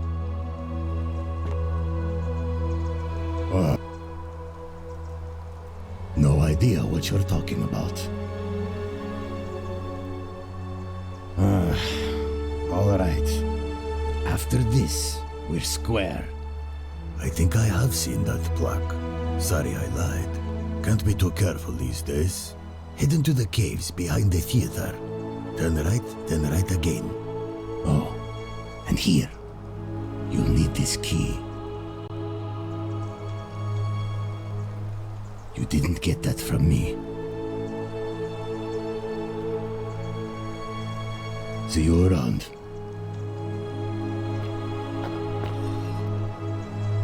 Ah, it's you again. Now. Well, I'm a farmer. Always have been. I grew up in a small village in Britannia, Camulodunum, with my parents and 2 little sisters. Lovely part of the world. One day, when I was about 20, my father and I were in the top paddock, loading our cart, when some Roman legionaries came along, demanding produce for their men. My father told me to run into the house for his axe, and so I did. Sprinted so fast I almost threw up. But by the time I got back, he was bleeding out on the ground, and our cart was empty. That was my first encounter with the legions. My mother died of a broken heart soon after, and things went downhill from there. I took over the farmstead, but I was young, and it was a struggle. More raiding started before too long. We'd come outside in the morning to find animals missing, our stores pillaged. These Legion thugs just took whatever they wanted. One night, when my sisters and I had nothing left to steal, there was a knock at the door. I knew who they were, and what they wanted. I got my father's old axe, pulled the door open real quick, and before that soldier knew it, split his face right down the middle. But there were more of them. I never saw how many, because the next thing I knew, I was waking up with a mouth full of dirt and lungs full of smoke. My home was reduced to ash. My sisters, dead. And they left me alive to see what they'd done. Still burns whenever I think about it. Yeah, well, I wasn't the only one this happened to. It wasn't long before Boudica led thousands of Britons in a rebellion against the Romans. Unfortunately, there were just too many of them. And those of us who survived, they enslaved. So, then I found myself being transported all the way to Rome to be sold to the highest bidder. I spent a few years working for my new master, learning the Romans' ways, Romanized my name and everything. Tried to escape a couple of times, but they always found me, and I'd just end up right back where I was. I'd probably still be there too, if it wasn't for the stampedes breaking out. You see, about 7 months ago, an enormous fire broke out in Rome. Everybody was running down toward the river, screaming and shouting. I'd never seen anything like it. Human beings acting like cattle. I got swept up with them somehow, and the rest is a blur. The next thing I knew, some stranger was dragging me out of a river. Stumbled across this place, and I started my life over again. That's what I thought too, for a while. But it seems the gods aren't done tormenting me yet. See, I finally had my own farm again, safe from the grasping hands of the Romans. Or so I thought. Until Sentius the Decurion demanded I hand over all my produce. It's for the good of us all, he says. Only he takes the best bits for himself, of course. He even told me if I refuse his demands, I'll break the golden rule. I'm not sure I believe him, but then, what if he's right? So, it turns out our dear old magistrate is no better than the Legion thugs who took everything from me. I'm right back where I began. Sounds like the election starting.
you just scale the wall to my villa somehow? I must remember to have words with that buffoon Domitius.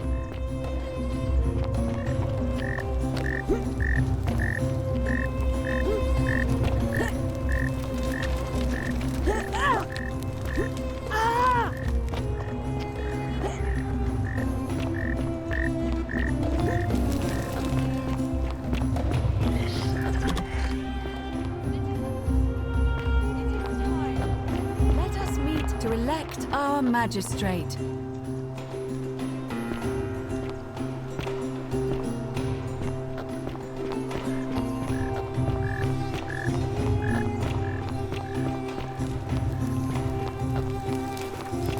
Hello?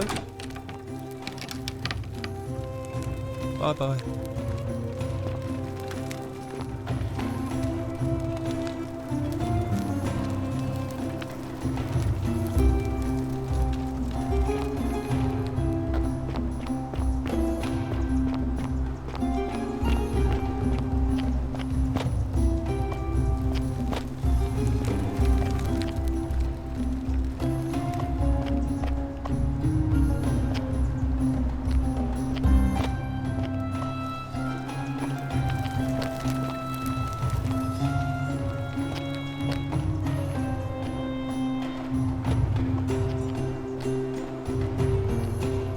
Citizens, we have a quorate body of voters gathered here to elect the city's magistrate. The candidates are Sextus Sentius Imperiosus and Marcus Malleolus Gurges. As agreed, we shall dispense with ballots and candidates will abstain from voting. Let's make this quick. As I say your name, call your vote. I'll start with you, Horatius. Sentius, of course. Georgius. Sendius. Dacius. Malleolus. Galerius. I abstain. I'm just here to observe. Virgil. Malleolus. Ulpius. Sentius. Rufius. Malleolus. And finally, Domitius. Malleolus. Who else? Citizens, you have made your decision. Your new magistrate is Marcus Malleolus Gurges. Hail, Magistrate Malleolus. I said, hail, Magistrate Malleolus. That's more like it. Thank you. Thank you. I am delighted and deeply honored to have been elected your magistrate. And now, I make this solemn promise to you, good citizens. Under my leadership, you will finally enjoy the freedom you deserve. No more shall you walk on eggshells, fearing simply to live and breathe, because the tyrant Sentius told you it was forbidden. For my first act as magistrate, I hereby announce a day of celebration to mark the end of an era. The myth of the Golden Rule is no more. The Golden Rule is real, you idiot. For his attempt to deceive us all, Sentius is hereby found guilty of treason against the Empire. What? I have committed no crimes. This is madness. His sentence: to fight for his life in gladiatorial combat against Domitius. Here and now for your entertainment. You have no idea what you're doing. You're going to get us all killed. Wait, I exercise my right as a Vestal priestess to pardon him. I will not allow you to do this. You're showing your true colors now, priestess. Your corruption sickens me. Domitius, ignore her. Proceed. This is insanity. You'll doom us all. Lies! It is time the Golden Rule was exposed for what it is, a children's fable, exploited by a treacherous leader to instill fear in all of us. This is why he's in his gladiator gear. They've been planning this all along. Shut up, all of you. The magistrate has spoken. I'm going to enjoy killing you, old man. The many shall suffer for the sins of the one.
Salve.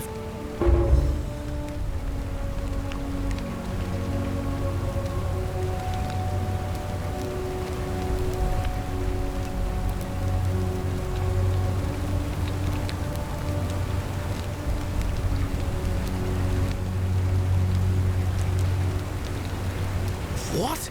That's a big ask. But something tells me you're not kidding.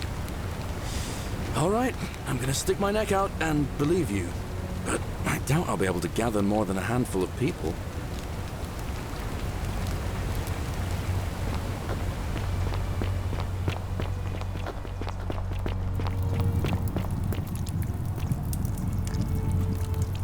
Are you? And you're not. Why? Just because I'm a woman? Honey, it's your loss. I take back what I said. Let's just... Not for a few... I remember the one... All right. Cerberus lifts his triple head and lets out his threefold braying. Livia, would you stop muttering like Medea over a cauldron? You'll scare away my customers. They follow their trades, imitating their previous lives, but they are ignorant. This again. You're in a world of your own, aren't you?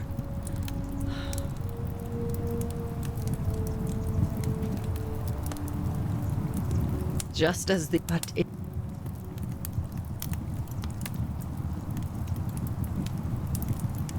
Say it. I thought I had... he get... and now...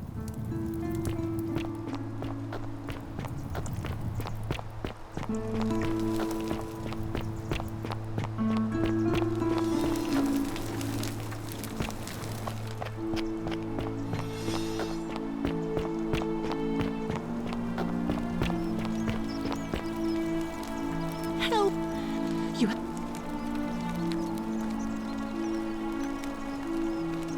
Thank you. He's still... I have... What?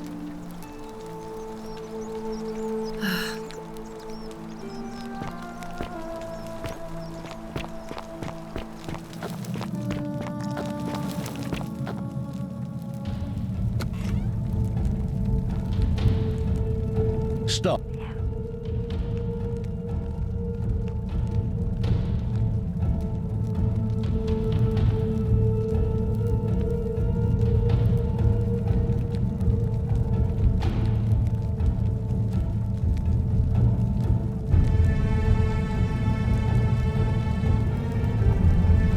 Thank you.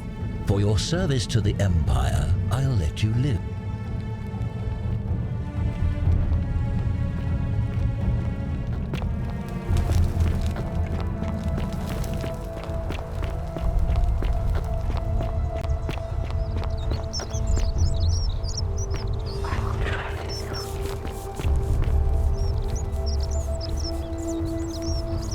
Greeting. And in a city full of my name is Georgios, yes. But the Romans, they do not care. They hear me say Georgios, and they think, ah, he must mean Georgius. Good Roman name. They do this all the time. They see us worshipping Zeus, they copy us, but call him Jupiter. They take Hades and call him Pluto, Persephone, Proserpina. I am flattered that they copy our ideas, but why must they change the names? Do they want credit for making it all up? Do they want to forget where it came from? But my point is this. If you want to know who stole an old Greek name, look no further than the sticky-fingered Romans. The plague you seek was pilfered from a collection of old Greek relics by none other than Duli. He cannot help it. Like a typical Roman, he likes shiny things, especially those that once belonged to my people. And besides, it makes him happy. So I say, let him keep it. I believe he still has it with him, in his cell, just opposite the Temple of Demeter. I hope that our paths cross again soon, my friend.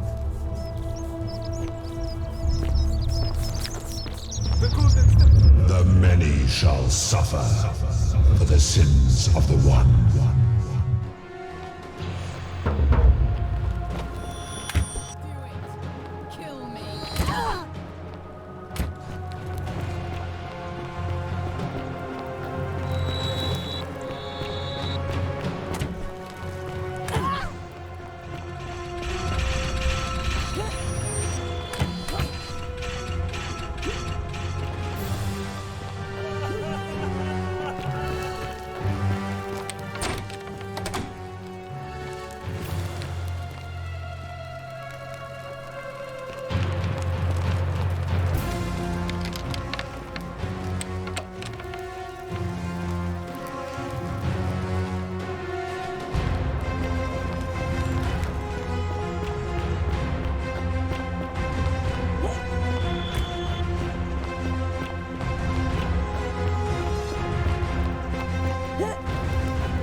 So... Oh.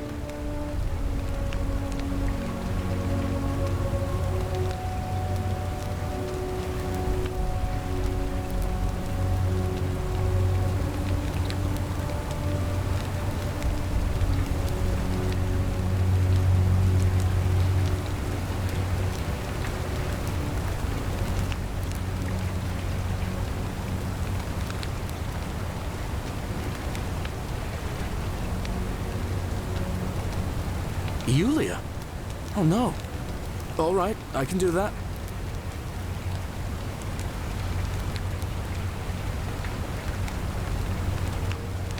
Poor guy. My uncle was a victim at rheumatism's altar, and he ended up killing himself. All right, got it. But how did you... All right, of course. I'll make sure this gets to him. All right, let me see. Stop Fabia going in, but send the new arrival to the empty shrine. Understood. I'll go, but once I'm done, I'll need you to tell me how you know all of this.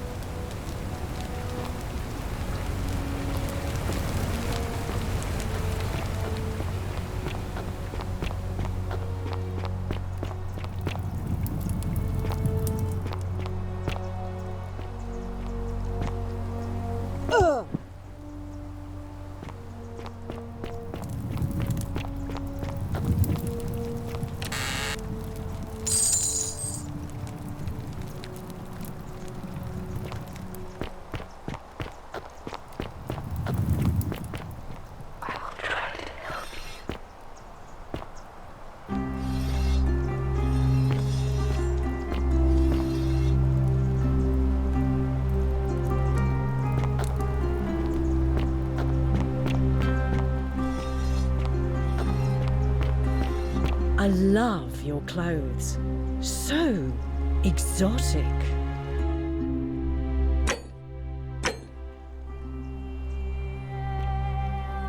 And you're not like...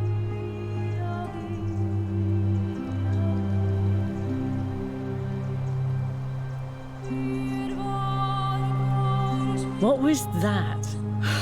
Let's just...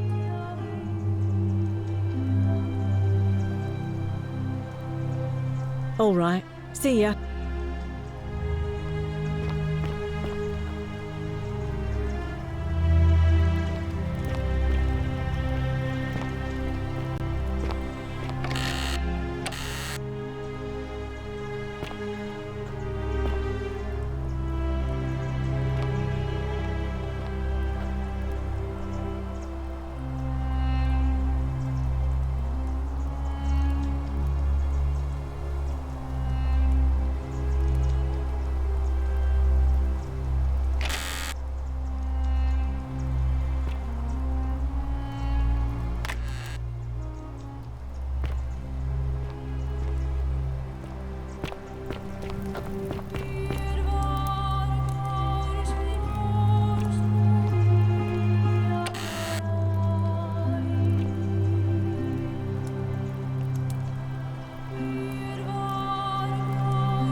The 49 melodies fetch again, but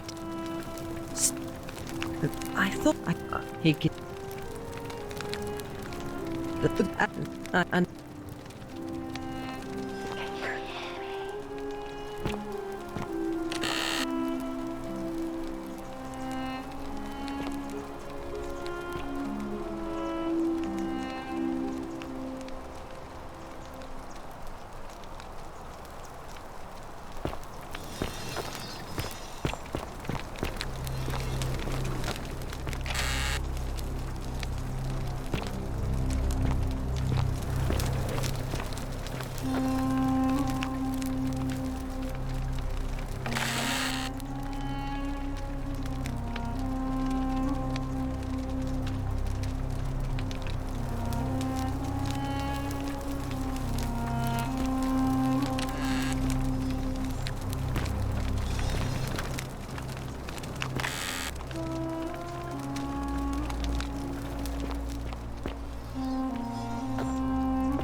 beautiful.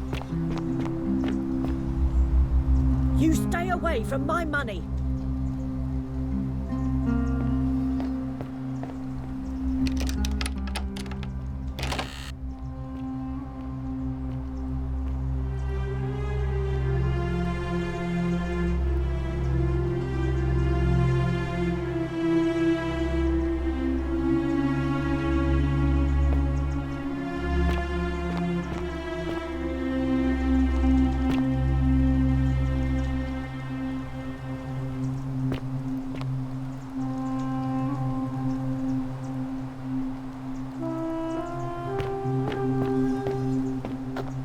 Wow. Isn't... Unless you want me to slip some hemlock into your next drink. Get out. Find me.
Oh, do us all a favour and drink hemlock, Caput Murder.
Hello?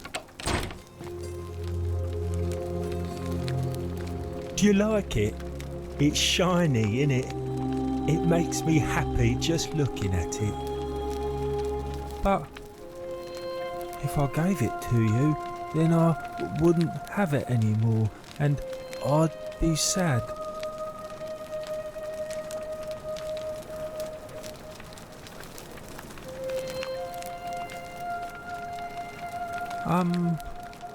Well, if you get me out of here, then I wouldn't need it anymore because I'd already be happy.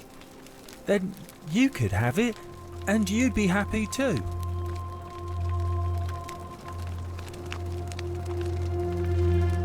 Like Galerius? He's nice. I like Galerius. He made me a doll and everything.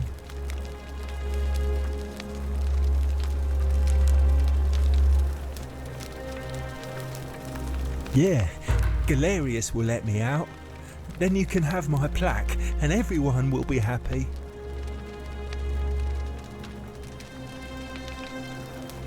Bye-bye.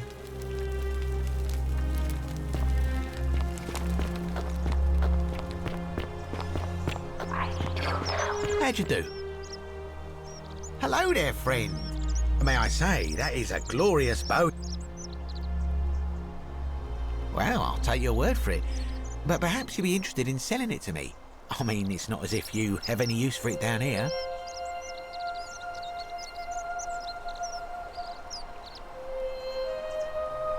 Now you're talking, I'm interested. How about 100 denarii? Oh, that's a little excessive, don't you think? It's not the bow of Ulysses we're talking about.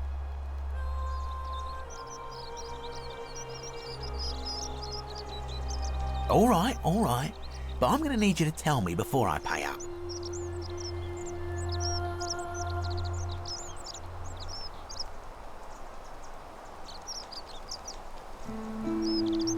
Wait. Let's not be too hasty, friend. I just want a little assurance that I can trust you, that's all.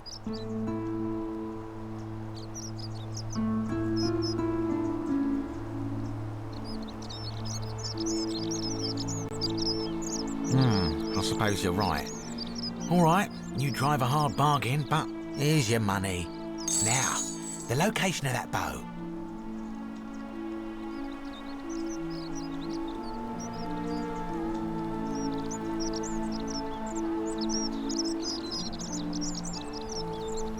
You idiot! The many shall suffer for the...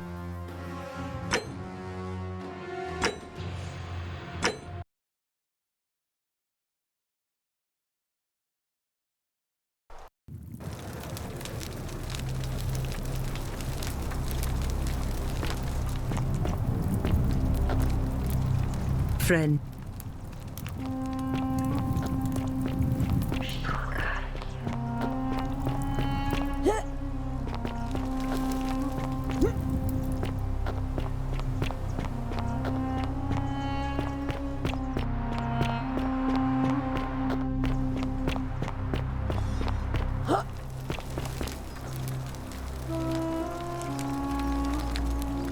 Feeling all right?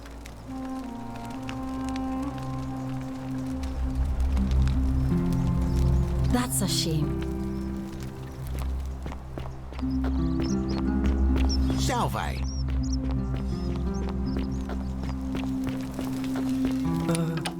Hello.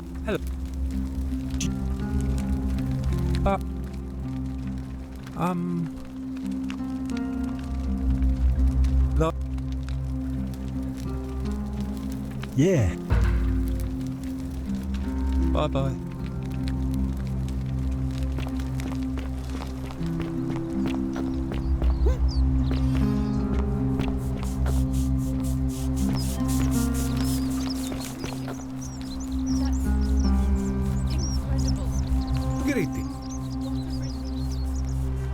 And in a seat, might think I am at but the place, and I.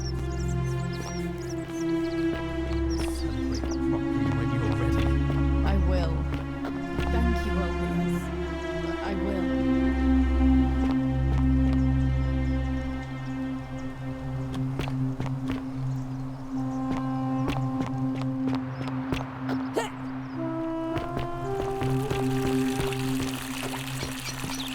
Fear is proof of a degenerate mind.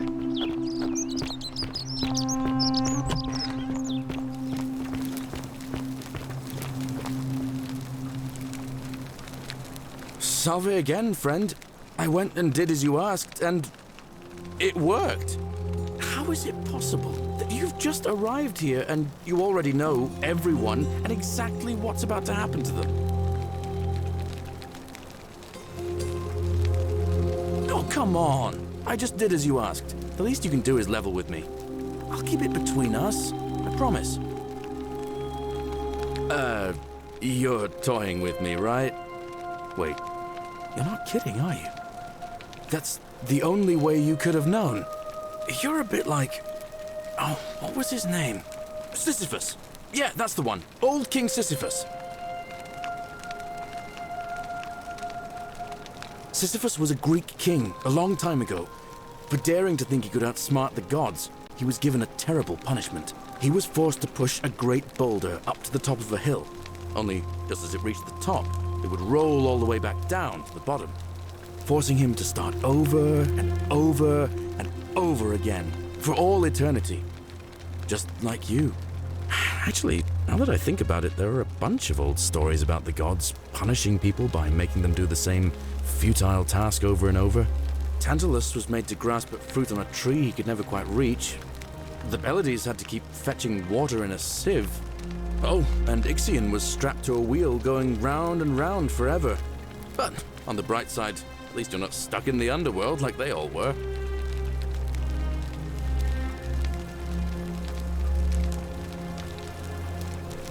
Anyway, I don't know which god you managed to upset to get yourself into this position, friend, but you seem all right to me. So, I'll tell you what. I'll keep doing whatever I can to help you. And you just focus on finding a way to break the cycle you're in. Anytime, friend. Now, I'm going to keep your secret. Although, it's not as if I'll remember this next time we talk anyway, right? Oh, and if our conversations ever start to annoy you, just tell me you're busy. I know when I'm not wanted. May fortune smile on you, friend. Salve again, my Sisyphe. Now.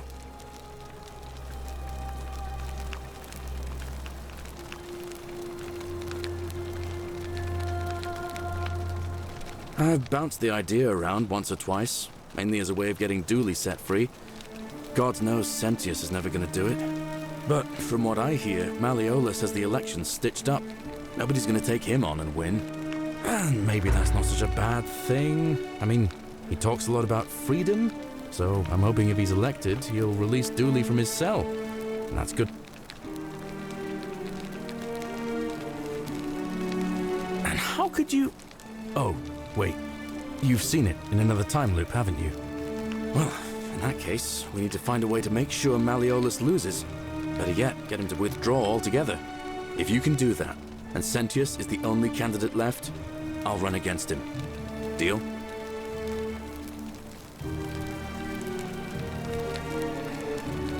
I can't see how I could vote for either candidate. I don't like Sentius much, but Malleolus is almost as bad. Even I could do a better job. Me, a farmer. And I've never given a speech or put on a toga in my life. All right, friend. Hope you find a way to break that cycle you're in. Oh, don't mind me. I just live here. Oh, I wish... Oh. Oh no. That's Scintilla's. The question is, what was it doing in the cistern? A skeleton? Oh, gods. You mean she's...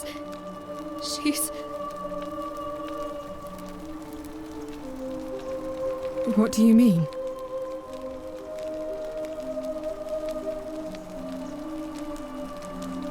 But didn't Domitius say there's some kind of creature down there that killed and ate Hannibal?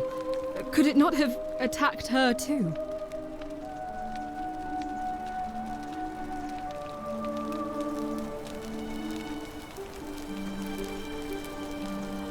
What are you saying? That somebody crept down there and put Scintilla's amulet on another body to make us think she was dead? Why would anyone do such a thing?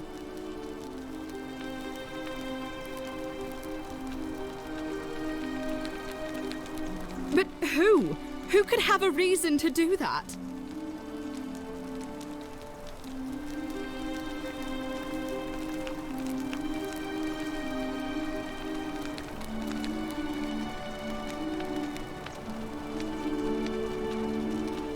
That is an extremely serious accusation. I take it you have something to back it up.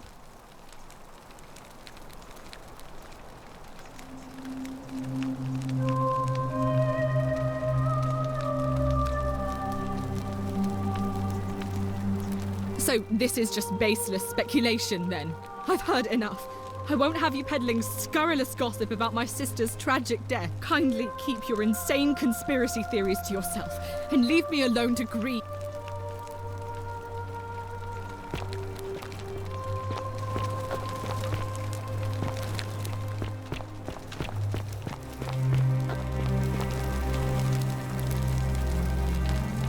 We're finally alone. I assume you... We have... Is that... You broke it.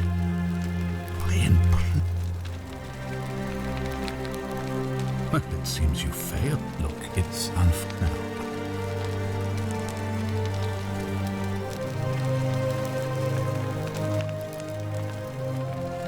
Ask then. Good.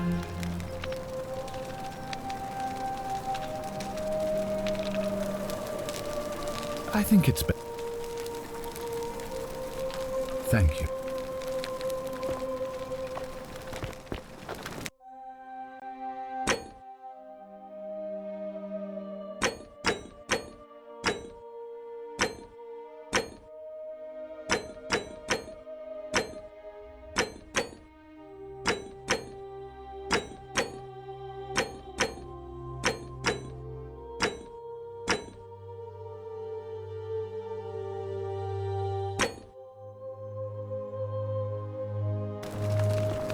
If you're snooping around in my possessions, you're wasting your time.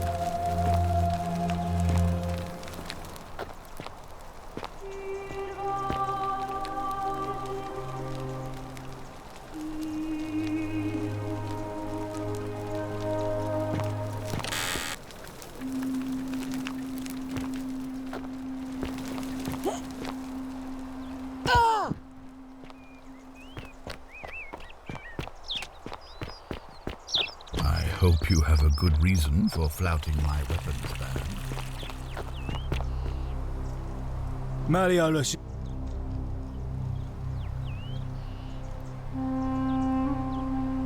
Do I seem... You don't know. What? Hey! You're not thinking about going into the cistern, are you? Nobody. So, one day, said he could. Anyway, so I. And hunt. If it was a man, more like. I know what. Good idea.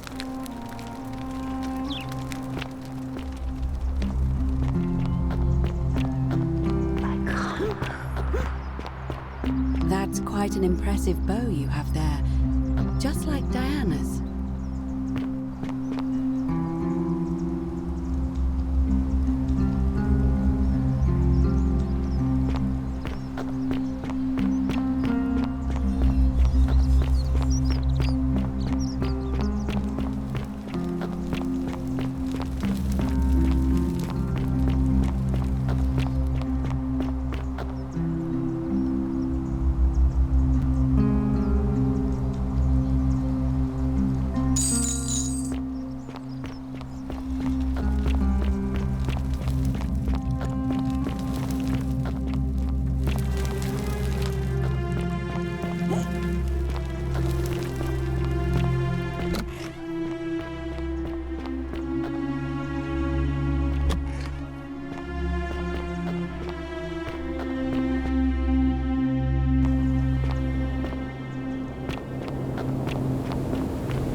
Stop.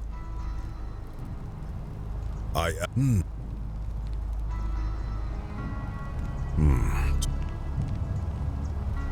I was here. Now. Indeed, I stumbled across. I cannot, in fact, be. I will look around, see as when if as if it is in it happened. You will this. You are too late. It is done.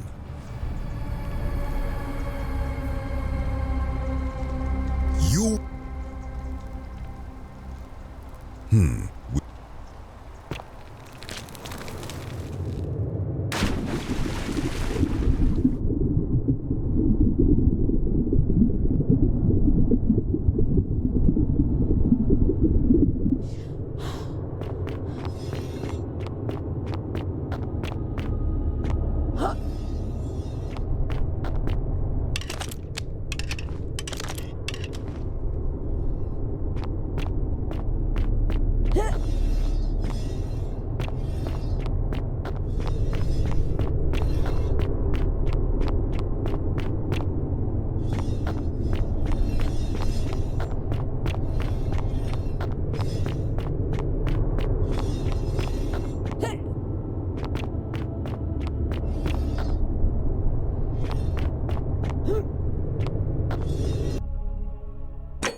When that you are you very why? Why? But why? Doubtful. Men weep and yet did our priests. I am. Very well. I will.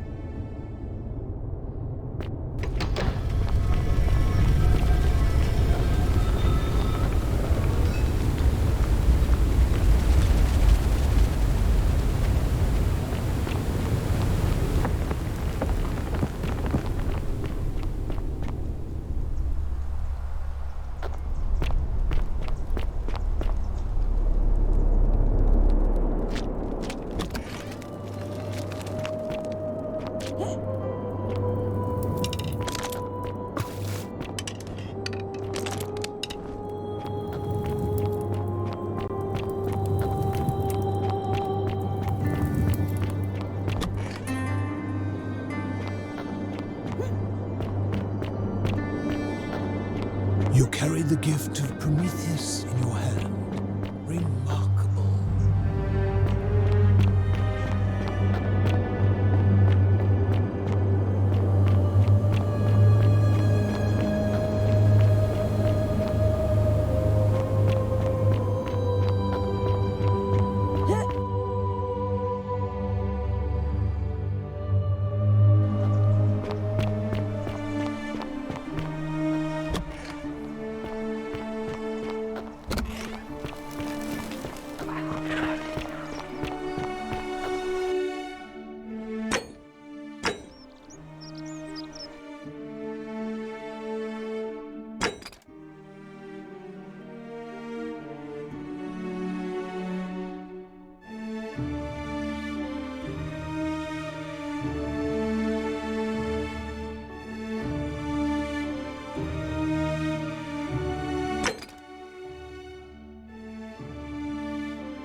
I've never That's seen a lamp some like that. lamp. Praise Apollo. What is it, sir?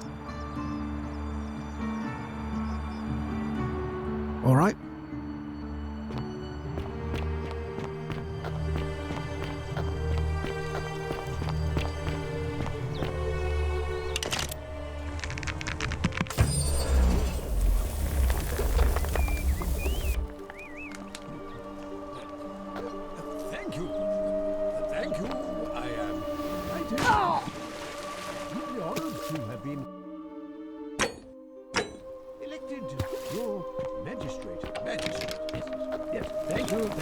delighted and deeply honored to elect your majesty. And now...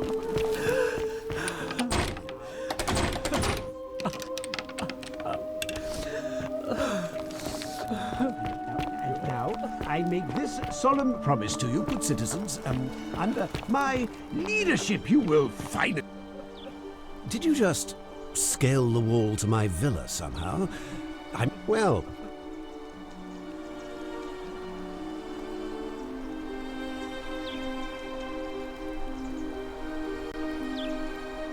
Look, if I had a Roman plaque in my possession, I'd be happy to sell it to you, but I don't, so I...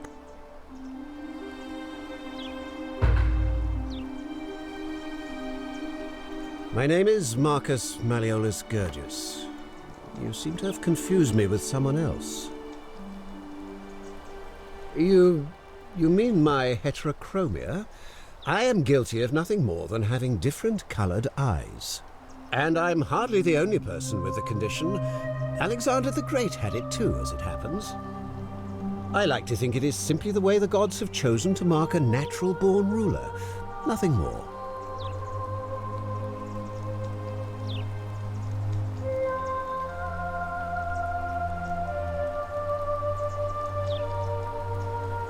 Well, I am not suffering from any delusions, as today's election will firmly establish. Unlikely, because it simply isn't true. Now, was there something else you wanted?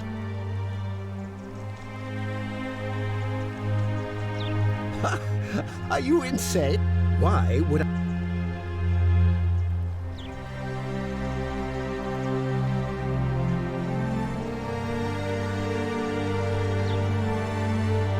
You fool. The many shall suffer for the sins of the one.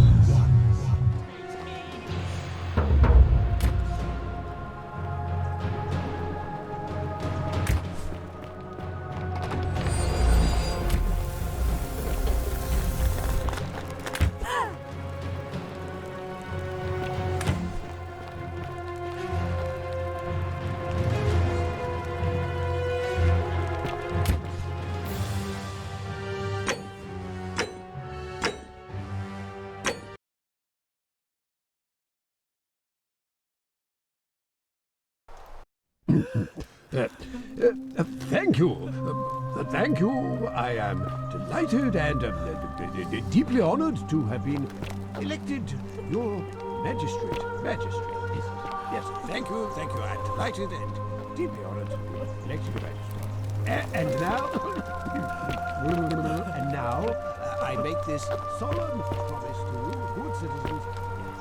And now, I make this solemn promise to you. Under my leadership, you will find it.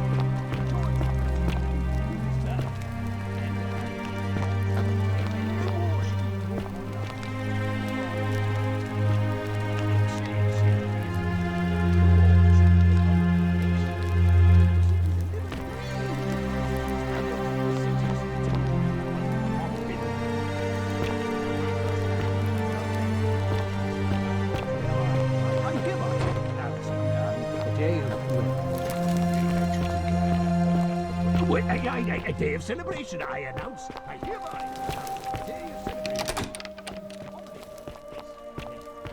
Yes. Very good.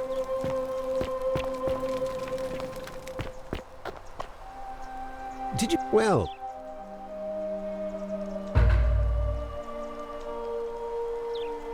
My name is Marcus Malleolus Gurgis. You seem to have confused me with someone else.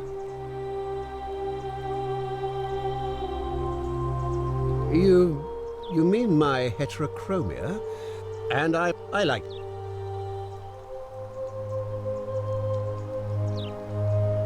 Unlikely, because it simply isn't true. Now, was there something else you wanted? I trust you can see through...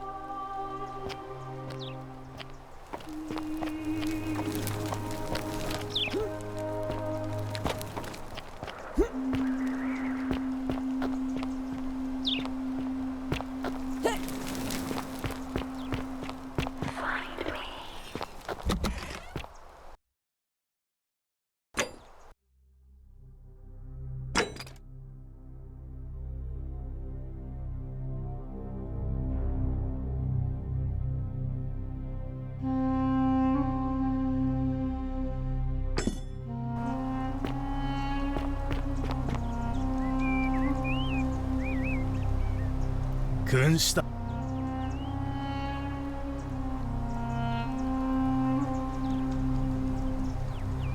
Whatever.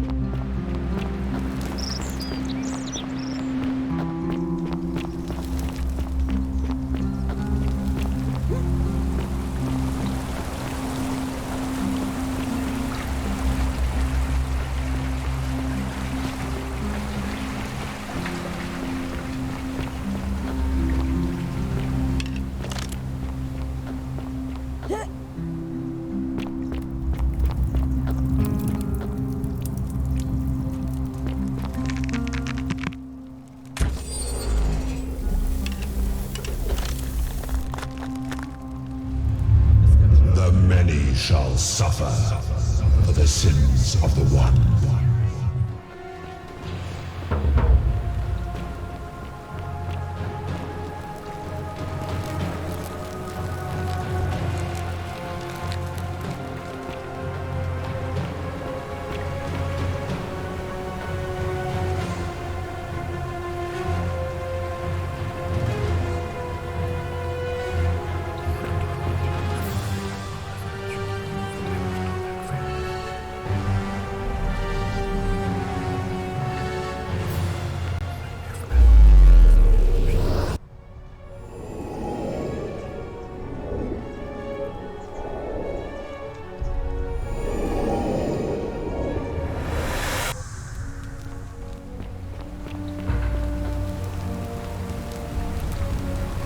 Sup? All right then.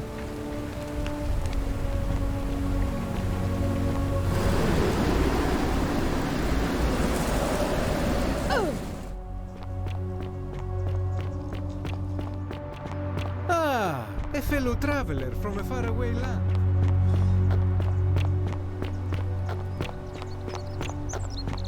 How'd you do?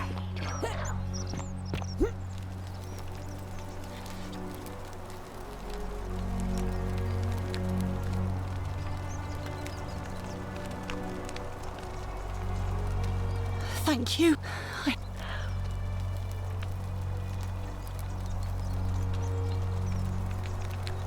Hear what? What? What?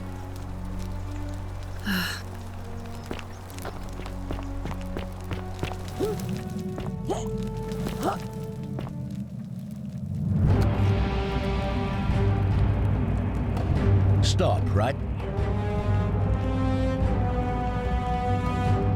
You're right, I am. I must be getting a reputation. I suppose I might as well get right to it then. Do you have any last words?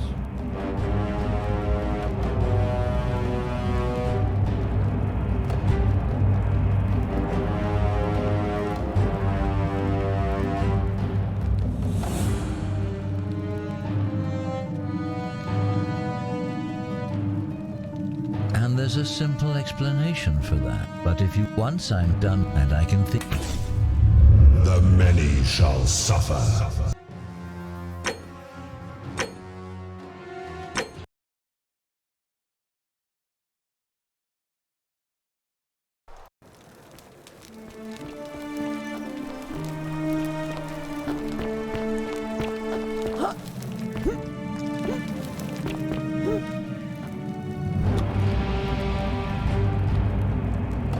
Stop, right?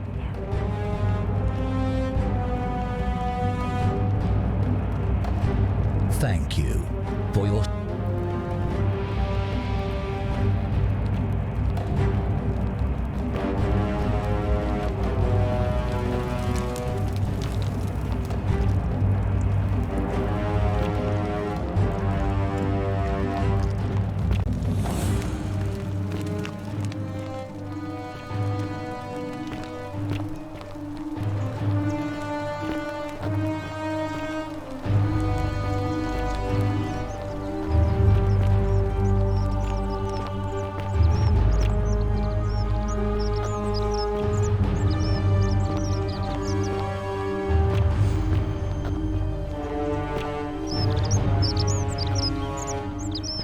How'd you do?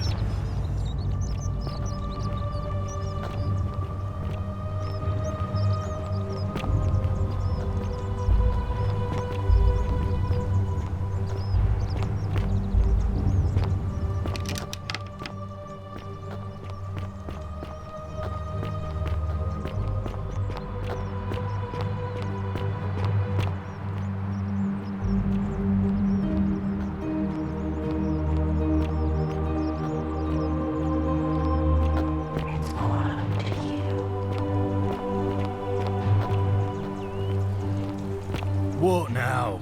I'm here for Malleolus. Who might you be? The name's Domitius. You want to get to Malleolus? You go through me. Then go through you, I shall. Malleolus, you fat... The many shall suffer for the sins of the one. Who might you be? The name's Domitius. You want to get to Malleolus? You go through me.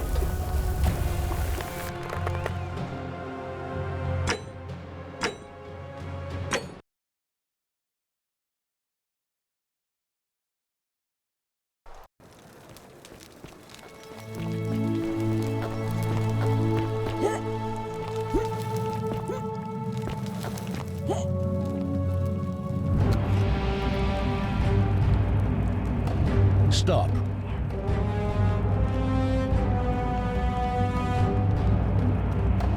I'm not sure I believe that. I am here with... So, is that understood? Thank you. Now tell me, who...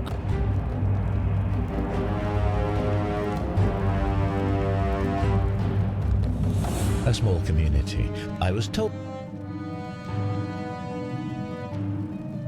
Oh, don't play coy with me. Always the Emperor. You say...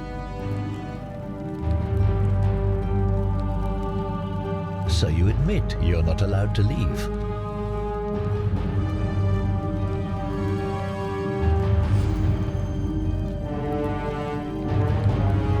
That sounds an awful lot like... And I saw the...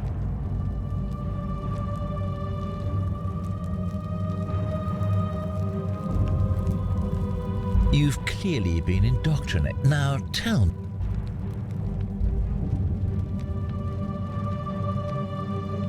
You lot are practicing human sacrifice too.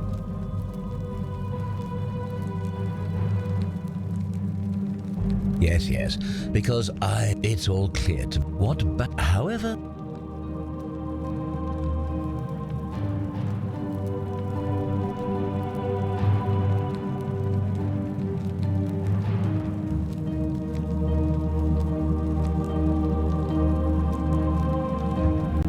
Very well. Here's what I know. He's a 40 to 50-year-old man with distinctive eyes. The Emperor says he and his cult, your cult, are responsible for starting the fire which burnt half of Rome to the ground and killed thousands in the process.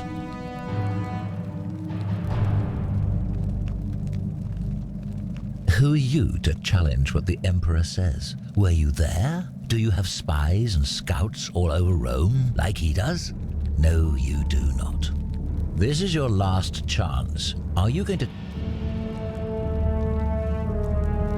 Ah. Thank you.